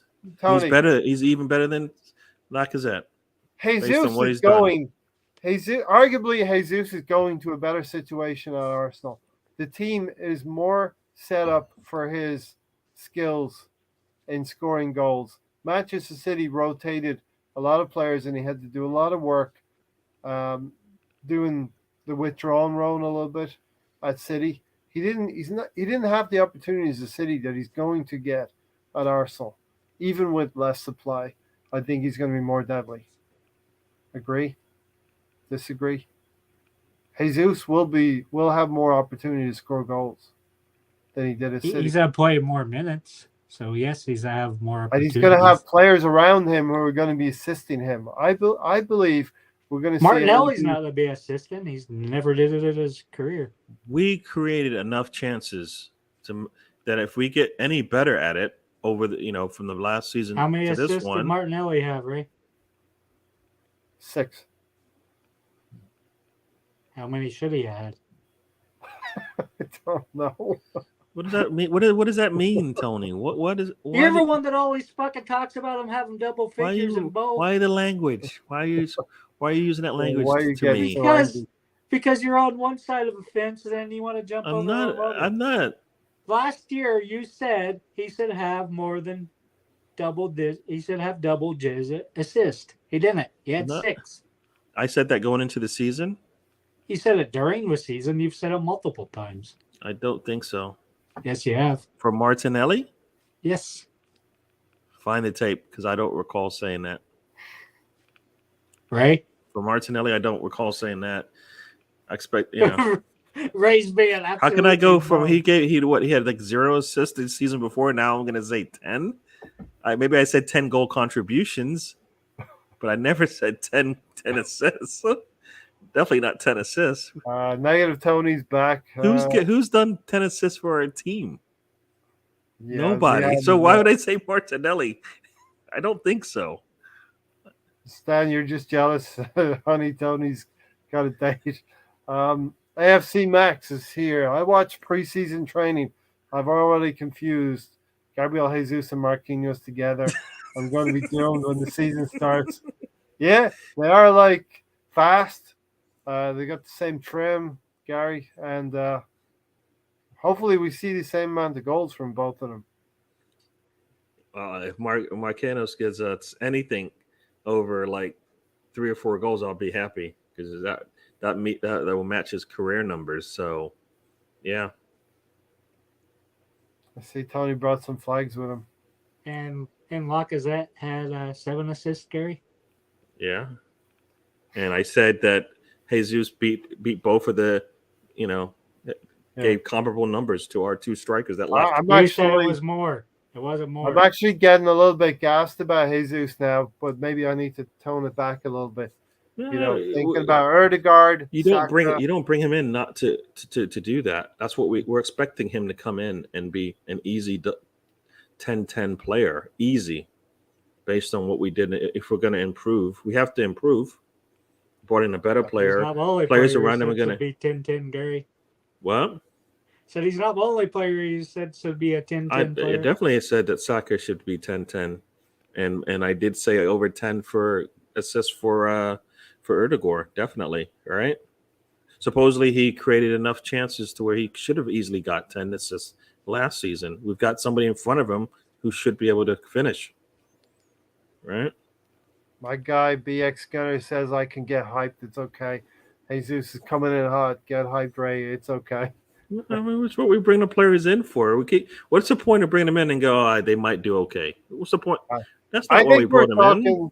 I think we're talking tomorrow, Gary, and Jesus will have scored. And it's a preseason game, right? But yeah, he'll have scored. I don't think Jesus will get any goals.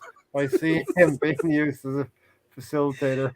Why not? You're back. I'm glad you're back. It makes more sense what you just said there. Listen, 20. I think 20 goals all comps on the road is correct. Yeah, it'd be nice if we can get 20. It'd be nice if we can get 20-20, but I might be pushing that in all comps. But yeah.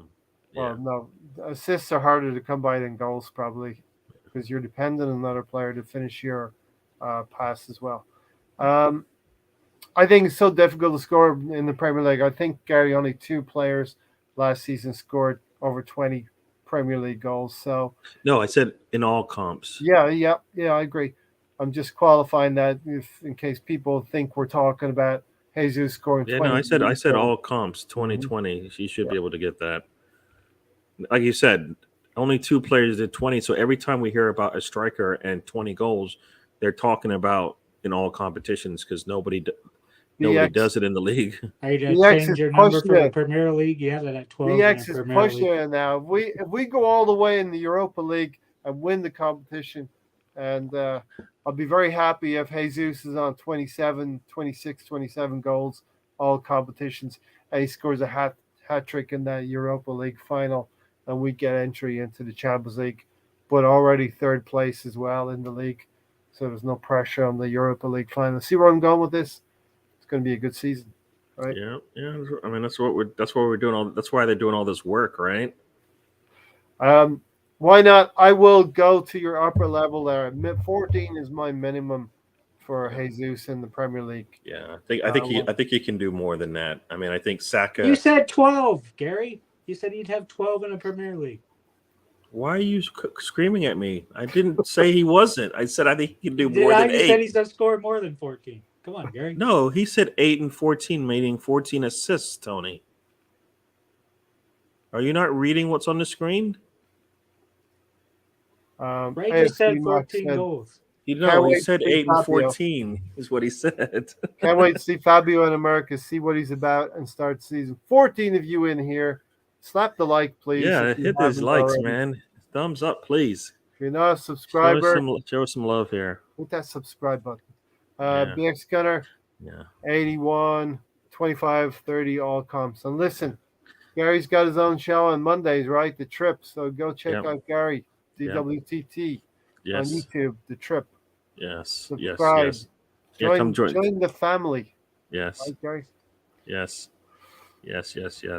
I'm thinking, Tony, I didn't create no monster. I'm all right.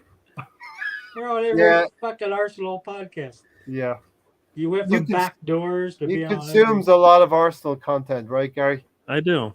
You know, I have a lot of thoughts in my head, and then I hear people say it. And I'm like, oh, I must be on the right. I must be on the right path because I have similar thoughts sometimes. So Listen, All that coconut water. the You things we talk about on a Sunday, on a Thursday, the things we talk about on a trip, you hear them on the biggest podcast. You hear the same things. So Yeah.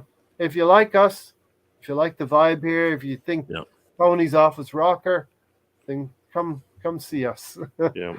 Yeah. See, Tony, right. See, that comment over right there is why, if you have lumber camp. if you have priorities and Rafina is an Boy, where's option he for been you. hiding at?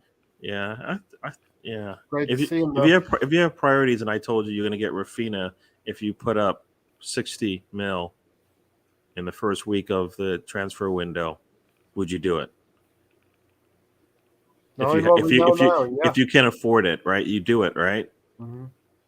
But if I told you you might spend 30 on Vieira, and that might put a little dent in your budget, you would probably go for Rafina first, because I believe we need a strong starting 11. Then we can work on our bench. We don't have a starting 11 that I think can compete. Right? We're one place. Why you spend no. 34 million? We Starting need 11. We need one place. We need a strong starting 11. Yeah, we're one off that. When we look at all of When our you got players in all Odegaard and positions, Smith Rowe, I don't know why you go out. We and have buy 10. Fabio. We have 10 first team players now. We're one off. I want a stronger. Like I told you, I would be happy if we had to sit some of our young youth to the bench, because they don't need to have to play. We're going to burn them out, and then when they hit the age group, when they're like 25, 26, they'll leave. Gary, shut up. Tony, what have you got? You can trust in Tierney and Tomiyasu to be there all season, so you got Trust. 10. Trust needs to be earned. Isn't that what the person says? Trust needs to be earned. Yeah, but you said you had 10 players. We don't have 10 players. No, starting 11. We have a good starting. We have a deep, for me, a good. I think we can do better. Yeah, but what he's missing a third of a season. How's he? But that's starter? true. I mean, what team wouldn't? What team doesn't have a really Kevin De strong Bruyne 11? Won't play every game. Yeah. Yeah, but that's not a strong 11 if he's only playing half the games. Come on. Look, when we have everybody available, we can put 10 players out there. But we need to have 11 available at all times. I know how it works. First, let's get to 11. For me, let's get to that 11. Yeah, but we're not at 10. We're not at 9. We are at 10 now. We were good at 10 now. I would like better. But we do have a good 10. What makes you believe Tomiyasu or Tierney can start every game? That's not what we're talking about. You're not listening. How are they they're not part of a starting 11 if you can't trust them being there. What are you talking about? That's not the conversation, Tony. There's 38. Kevin De Bruyne did not play 38 games last season. Yeah. Did it matter? No. Nobody. Only one player. Only 2 players on City's team played over 30 games. How many players did we have up in our lineup last year? We had 13 players we used. Everybody else? That's why we need depth. That's why I'm saying there's a lot of holes to fill. I've been saying this the whole. We needed a cam. We need to go spend 34. Exactly. So we have lots of holes, but our 11 can compete and get us places. With Smith Rowe and Odegaard, we needed to go spend another 34 million on an attacking midfielder. Tony, a strong 10 is a strong 10, no matter if the players get injured sometimes. Yeah. Therefore, a strong 11 is a strong 11, irrespective of whether any one of those 11 get injured. Yeah, and that's true but for every. What the fuck good was Partey to us when he was gone? That's when we went to shit. What are you talking about? That's not what we're talking about. You're bringing up another caveat to this thing. You can put somebody's name up there, but if they're not available. If I told you everybody's healthy and you have 11 players from Arsenal playing, do you have a good chance to win any game you play? Tony, based on what I saw last year, yes, because we've shown it in games that we can play with everybody. Yes, right. Let's have Tony name his Arsenal first 11. Go ahead, Tony. I see you have Jesus. Okay, go backwards. Yeah. Okay. I'd have Smith Rowe. Yeah. Odegaard. Yeah. Saka. Okay. That's 4. Then you have. Where you lay that out was a little weird, but go ahead. This is Tony. I thought you I'm had. going in reverse. I Shut thought up, you had Gary, let two me go. eights. I thought you had two eights the way you were naming it. That's why. So I you're was going to like, let him off the hook now if you distract him. okay, He's got sorry. 4 in. He's Sorry, got 4 in. That's the way Uncle Artie likes it. He switches. I can Come on, give you. Tony. You're Do you want me to entertaining give a 16. 4-3-3 or? You're entertaining 16 4-1-3-2. people. Name your other 7 first 11s. And you got. Let's see. I already named Odegaard, right? Yeah. Gary got me off. Okay. Then you have. Who do we have? We have nobody. Oh my God, Arteta can do a better job. He I know. can. We have nobody. Who do we have in midfield? We don't have 2 central midfielders. We're gonna play Xhaka You and have to Partey pick. until we find an answer. Yeah. All right. That's who is gonna play. I'm gonna go with Tielemans and Partey. Fair And enough. Partey probably won't be there, so That's the one. That's 10. That's the one player out of the 11. You get Tielemans, and we have 11. Right. Right, what's your back 5? you know who my back 5 is. Okay, well there you go. So We're you're saying we have? 10. You're saying we're one player away. No, I I'm said- not. You Just just Tierney you and just said it. Tomiyasu not you gonna be just available. you the just full said fucking our season. our strong 11 includes Tielemans. Tony, That you love, finishes our 11. That's what everybody on this. I think everybody in the world thinks if we get Tielemans, we got a strong 11. Nope. Because Partey won't probably be here. No. You cannot bring that into the conversation because it's not part. That's not what we're talking about. No team is going to play their first 11 for all 38 games plus Yeah, but all what if European. Partey's gone the whole fucking season, Gary? Which he probably What will if- be because he's What an if idiot. any player is gone for the whole season? You deal with it. Van Dijk left early in the season. They had to deal with it. They still got third, right? But that's not what we're talking about. We We're don't talking have about a solid 11 because they're players that are constantly injured. they are. That's the best Partey- 11 we got. Tony, Our we're central getting hung up defensive here. mid and both fullbacks are You don't. You just want to liabilities. argue, buddy. And you I don't named want to argue. you named your first 11 going from the striker backwards. Who does that? You start from goalkeeper. Everyone starts from I goalkeeper. started with a new guy. Come on. Praise Jesus. You're just trying to confuse people. You Um, hesitated on the midfield, which is like when it's like, come on, dude. Because we don't have any midfield. That's why. I would play Smith go to Odegaard, then have a central defensive midfield, but we don't know if Artie will do that. He kept switching back and forth. Rafinha can replace Xhaka, Douglas, Luiz, Gross. Okay, let's look around the top 4. It's likely between us, that team, Chelsea, and United, Gary. I still think West Ham should have a little say in that. Even Okay. Newcastle could if they're going to spend money like we know they could. So So I think it could be. I think it would be a good challenge for those spots from 3 to 8 easily. Leicester's be better. Wolves will be in Oh, contention. come on. You were saying Leicester's going to be better than us, Tony. Won't surprise me. Whitehead says our 11 is meh. Okay, listen, you're in a race, right? You're racing 100 meters. You're looking left, you're looking right. I expected to be Tottenham. I expected to be Chelsea. I expected to be Man United alongside us. Now, looking at all those, ourselves stacked up against those 3. You really expect that from United with all their exits and all the things? You're going on? expecting 10. You're expecting them to be better. No, I'm not. You've been talking about Ten Hag. It doesn't mean he's going to an in-depth club. I'm not sure what you're all right, Tony. I'm fine. All right. Do you feel comfortable saying Man United will be behind us, Gary, Oh yeah, at the end of the season? I think he's going to have to work things out and find out what players he's gotten. If he has the talent. Whether he has the mindset of the right mindset of his squad, right? That's what I believe. Good managers and coaches can do. They can take these types of situations and minimize the risks. The Yeah, hurt. but they have to Yeah, be right. backed by the board too. Which, It doesn't even yeah. matter if you're Right, that good of a understood. manager. It doesn't matter. yeah, it does. Ray Anderson said, "Didn't Chelsea make a bid for Rafinha that would let Leeds want it. He Why is doesn't want to go there. Why is Rafinha not going to Chelsea? He doesn't want to go there. Mm-hmm. That's And or else that deal would have been done already. Because as soon as they put the bid in, we're He like, wants oh, Barcelona or Arsenal. That's yeah. why I said he was second, Ray. remains to be seen. Remains to be You seen heckled who's me, second in Ray. that conversation. You heckled me. I know. I just think because if it was Chelsea. second, he would already signed, Ray. No, We're I think going to know pretty soon. I think Go if ahead. Chelsea if we put up the same money as Chelsea, then I think we would be definitely a strong second, if not first, based on where Barcelona is. But we're not meeting that number. Now, Ray. He's agreeing with me. Who?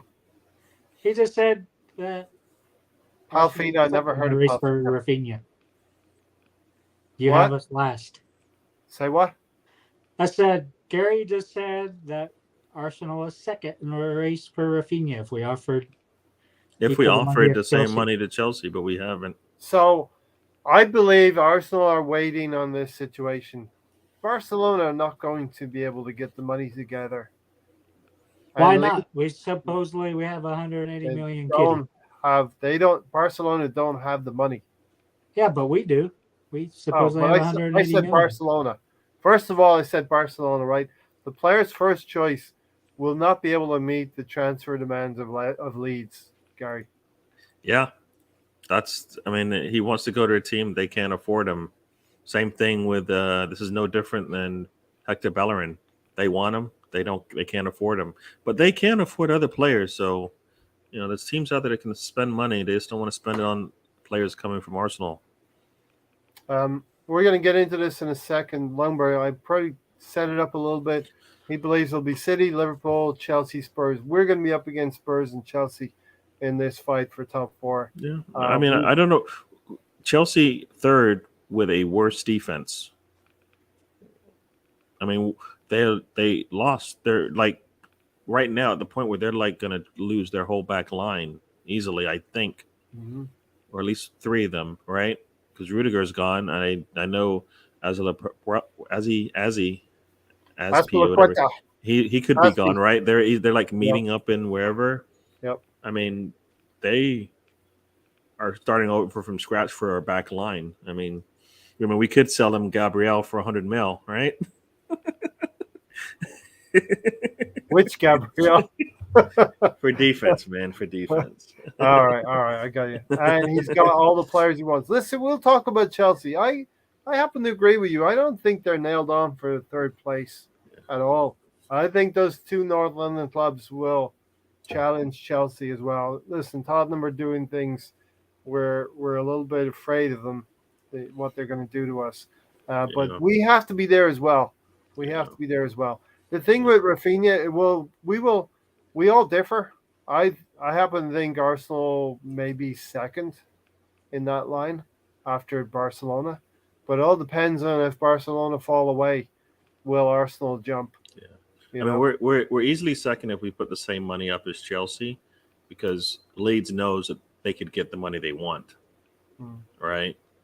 But I think we're second in the sense that he wants to come to us before Chelsea. So. Yeah, and that's difficult to evaluate if the player is thinking Chelsea second or Arsenal second after Barcelona. I think Arsenal have moved on from Rafinha. We're dealing for other targets. But I'm not happy. We're going for Rafinha to this lad from Lille, and I think that's not... That's the Arsenal way is, you're going to go get one of the top prospects that you can find, and then you know what? Now we're going to go get somebody. Then I can't believe that, Gary. That can't be true. Your plan B can't be going from like a $50-60 million player to like what at 7, 20, whatever, or 20, whatever that number is. But it's so you're usually you pay for what you get, all right. Not too often do you spend 25 and get a top quality player for us, which is, not 29 years old. Yeah. Okay. You want to talk about that team next? They've done decent business. I did a show where we kind of spent too much time talking about them. That was 2 weeks ago, Gary. It's still that nothing is. They keep bringing in players, right? But they're on their like sixth player now that they brought in. Yeah, look Right, at so Leeds. They're doing it too. They're on their fifth or Well, sixth. Leeds player. at a different level. We're not necessarily By the way, considering too much about them right now. By the way, right? Leeds are spending the Rafinha money right now. Rafinha is not staying at Leeds this season. So He's going. that's why if he doesn't want to Wow, go that's to a bold Chelsea, statement, Ray. Way to put yourself on the line. That's hardly putting myself on the line. Do you think Rafinha plays half the season? Do you think he waits till the January window with No. Leeds? I don't think so. I think he's going. We don't know where he's going, but I think he's not going to be a Leeds player very long. I don't think it's going to be Barcelona because, like Stan said, they can't register him at this point. It's not the money that's the problem, so they can't register players. Well, they can't afford him because they don't want to. They want to do an installment plan, right? Lombard Camp said we shot ourselves in the foot buying this Vieira guy. Now, if we don't buy a winger, they'll be like, "Look, we bought this guy." Yeah.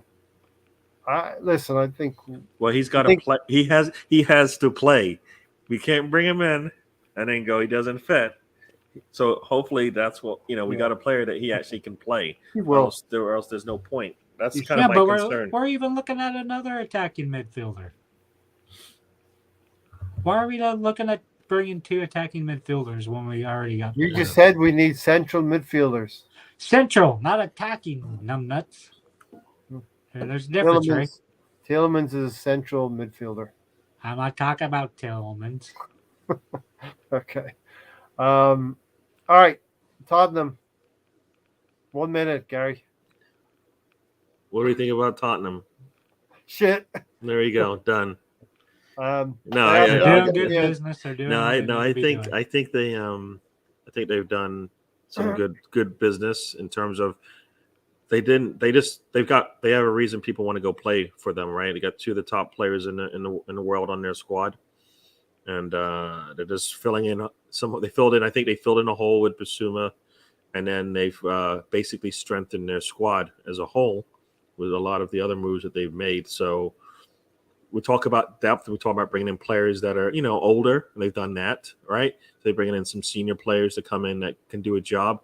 You don't have to depend on them for a lot of games. I mean, these are things that we talk about for us, but we're still talking about a starting 11, right? So we're a little bit further behind them on what they're doing, So I think they did a good job, and I hate to say it, but they've done a good job in terms of what they've built. Will it work out?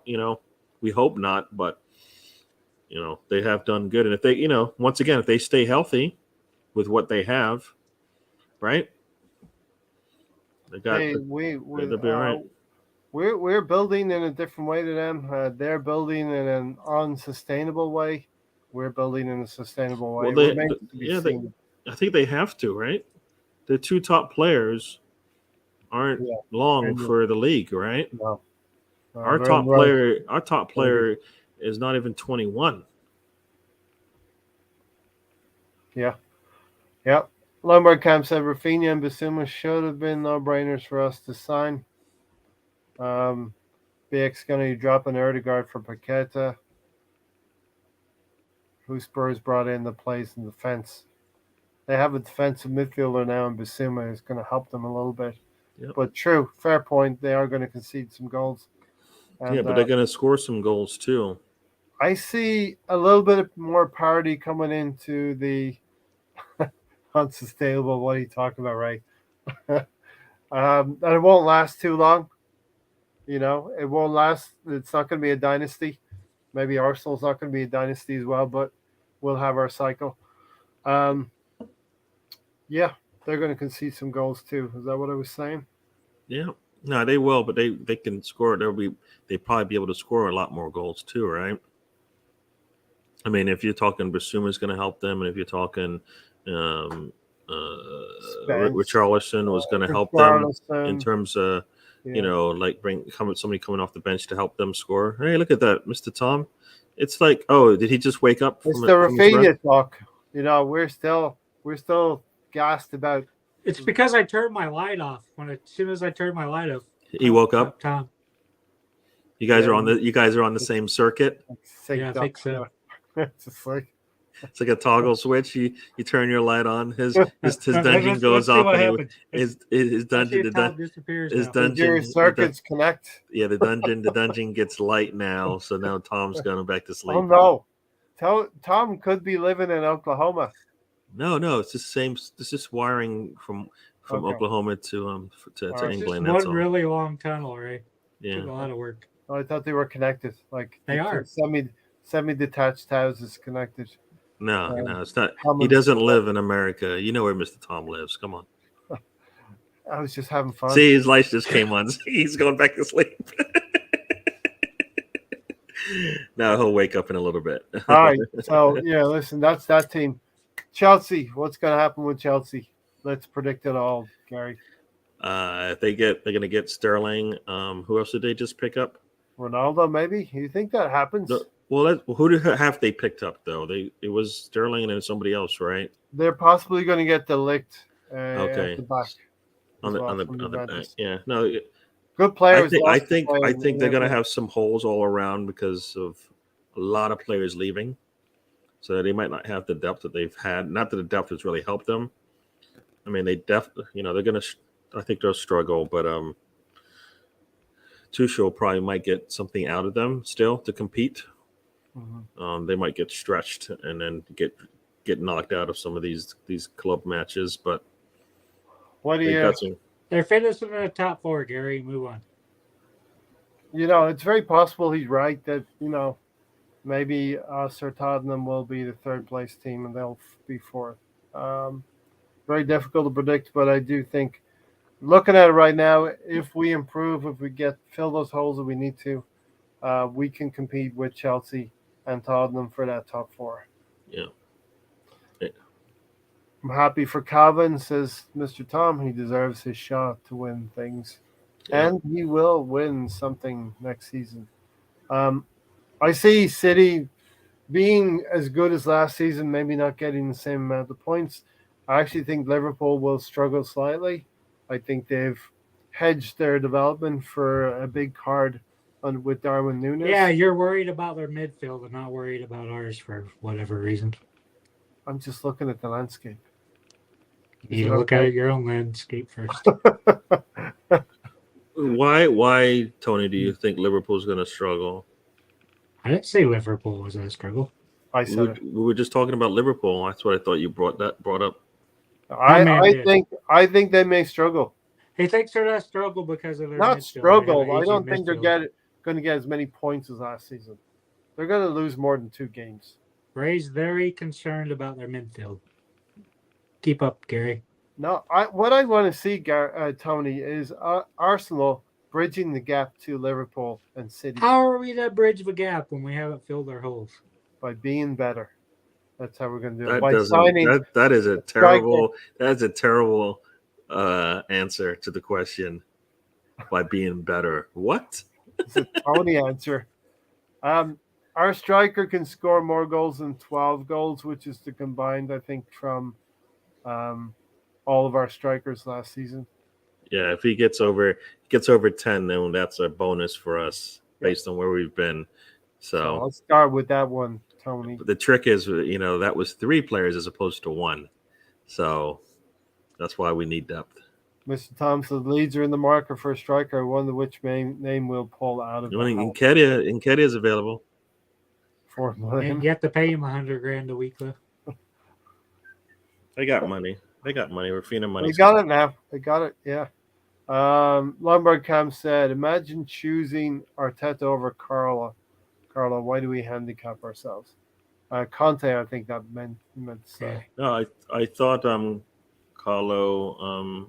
Which Carlo are we talking about? Isn't Carlo who went to Everton, right? And Carlo who went to Real Madrid after that. Because remember the first game, I think they were both in the stands or something like that, right? Watching, you're like, damn, that was an option for us. Yeah, they both started their careers pretty much in the same game. Although there was caretaker. No, they were officially signed, but they couldn't coach those games. So it was like you look at it and you're like, okay, Everton went and got the better manager. It didn't work out for them, but Yeah. But that's really the best advertisement. That most important thing is the players that you have on the field, not the manager, right? Yeah, and it's a combination of both. So you want to have best of both worlds, right? Couldn't do a lot with Everton, but he went to Real Madrid, had good players at Real Madrid. Yeah, and they played for him, right? So, Yep. is he in a bathroom or something? What is that? Was that a train? Oh, it's a Train. train. All right, Oh, you're on your way home? the train's Yeah, not so- moving. It's part Train's of the not set. moving. Okay. Tell the It's called conductor, being at a giddy it's up, called being at a get it. station. Tell him to giddy up. Let's go. Time to get home. The boss is calling me. She's got dinner ready for me, right? Yeah. Is the Yes. shoot finished for now? Yeah, that's it for the day. It's a very quick day for me today. I was only there All for right. about 4 hours or so. Hardly worth going in. Oh, cool. There were other people that were there from 8 o'clock this morning, and they didn't do anything all day. And you get paid for every hour you're there, though, right? Oh yeah, yeah. That's cool. So we were just talking about the top four. We've maybe eliminated Man United. They're going maybe a little bit better with Ten Hag, but we'll be up against Tottenham and Chelsea for that top four spot. There's a lot of rebuilding going on with a lot of these teams. You know, even Liverpool are going to be doing a little bit of rebuilding, and I think that we're quite well ahead of what Manchester United have got to do. And Man United, they don't seem to be the bigger draw that they used to be. If the phone rang and you picked up and it was Man United, you were packed and on the plane. Now, you need to think about it, weigh up your options, see who else is maybe interested in you. They're not the big draw that they were. And it seems over at Chelsea, Ted Bowley will just buy players and give them to Thomas Tuchel, whether Thomas Tuchel wants that player or not. So this could be another season, like the season that Leicester won the league, where there could be opportunities to get the jump on some of our rivals because of where they are in their stages of rebuilding. Yeah. Certainly, when it comes to a top four race, I mean, there is a lot of uncertainty out there amongst the protagonists for top four. You know. So the season starts tomorrow. Preseason starts tomorrow, or today, Stan, if you're in England. Yeah. It is. You're right about that, Ray. Exactly right. I don't know if I'll be watching it tomorrow. I'm supposed to be working tomorrow, so I don't think I'll actually be seeing the game until maybe get home and watch it on replay if it's available. Over. Yeah. Keyword if it's available. Yeah, that's Over. the trick, right? So. All right. So yeah, listen, I'm gonna wind up the show here. I've dropped the backstage link. If any of you want to come and say hello to us, Besides Mr. Tom. Mr. Tom included. When the cameras are turned off, you can come and take the backstage pass here. Grab the link, come in and say hello. All that good stuff. Tell Tony, ask Tony if he's drunk or not off stage, and when the cameras are stopped. I'm not rolling. drunk. Have a drink. All right. Tony usually likes to have the last word, right? So, Gary, what's Yep. your final thoughts? Wow. It starts So, tomorrow. Like you said, yeah, it starts tomorrow. So hopefully we see some glimpses of what we want to see going forward, right? We're going to see hopefully Jesus and Marquinhos, and it looks like Vieira was there on his bike, so I assume that means he might get some minutes. So it might be good to see those three players get out there. I assume Turner probably might play a second half or something. So I'm gonna play. Yay! I'm gonna play. Yeah. So no, it'll be good to see them out there on the pitch, and hopefully we see glimpses of what's going to happen for the future. So yeah, I'm looking forward to it. Hopefully I get to see it. I don't know. I don't feel like spending the money on that. So, and sometimes it doesn't actually work. Like I was watching a thread, a Lee's stream, and like half the people couldn't actually watch the preseason game, and they had paid for it. So I kind of feel like it was a mess last year, if I remember Arsenal doing that.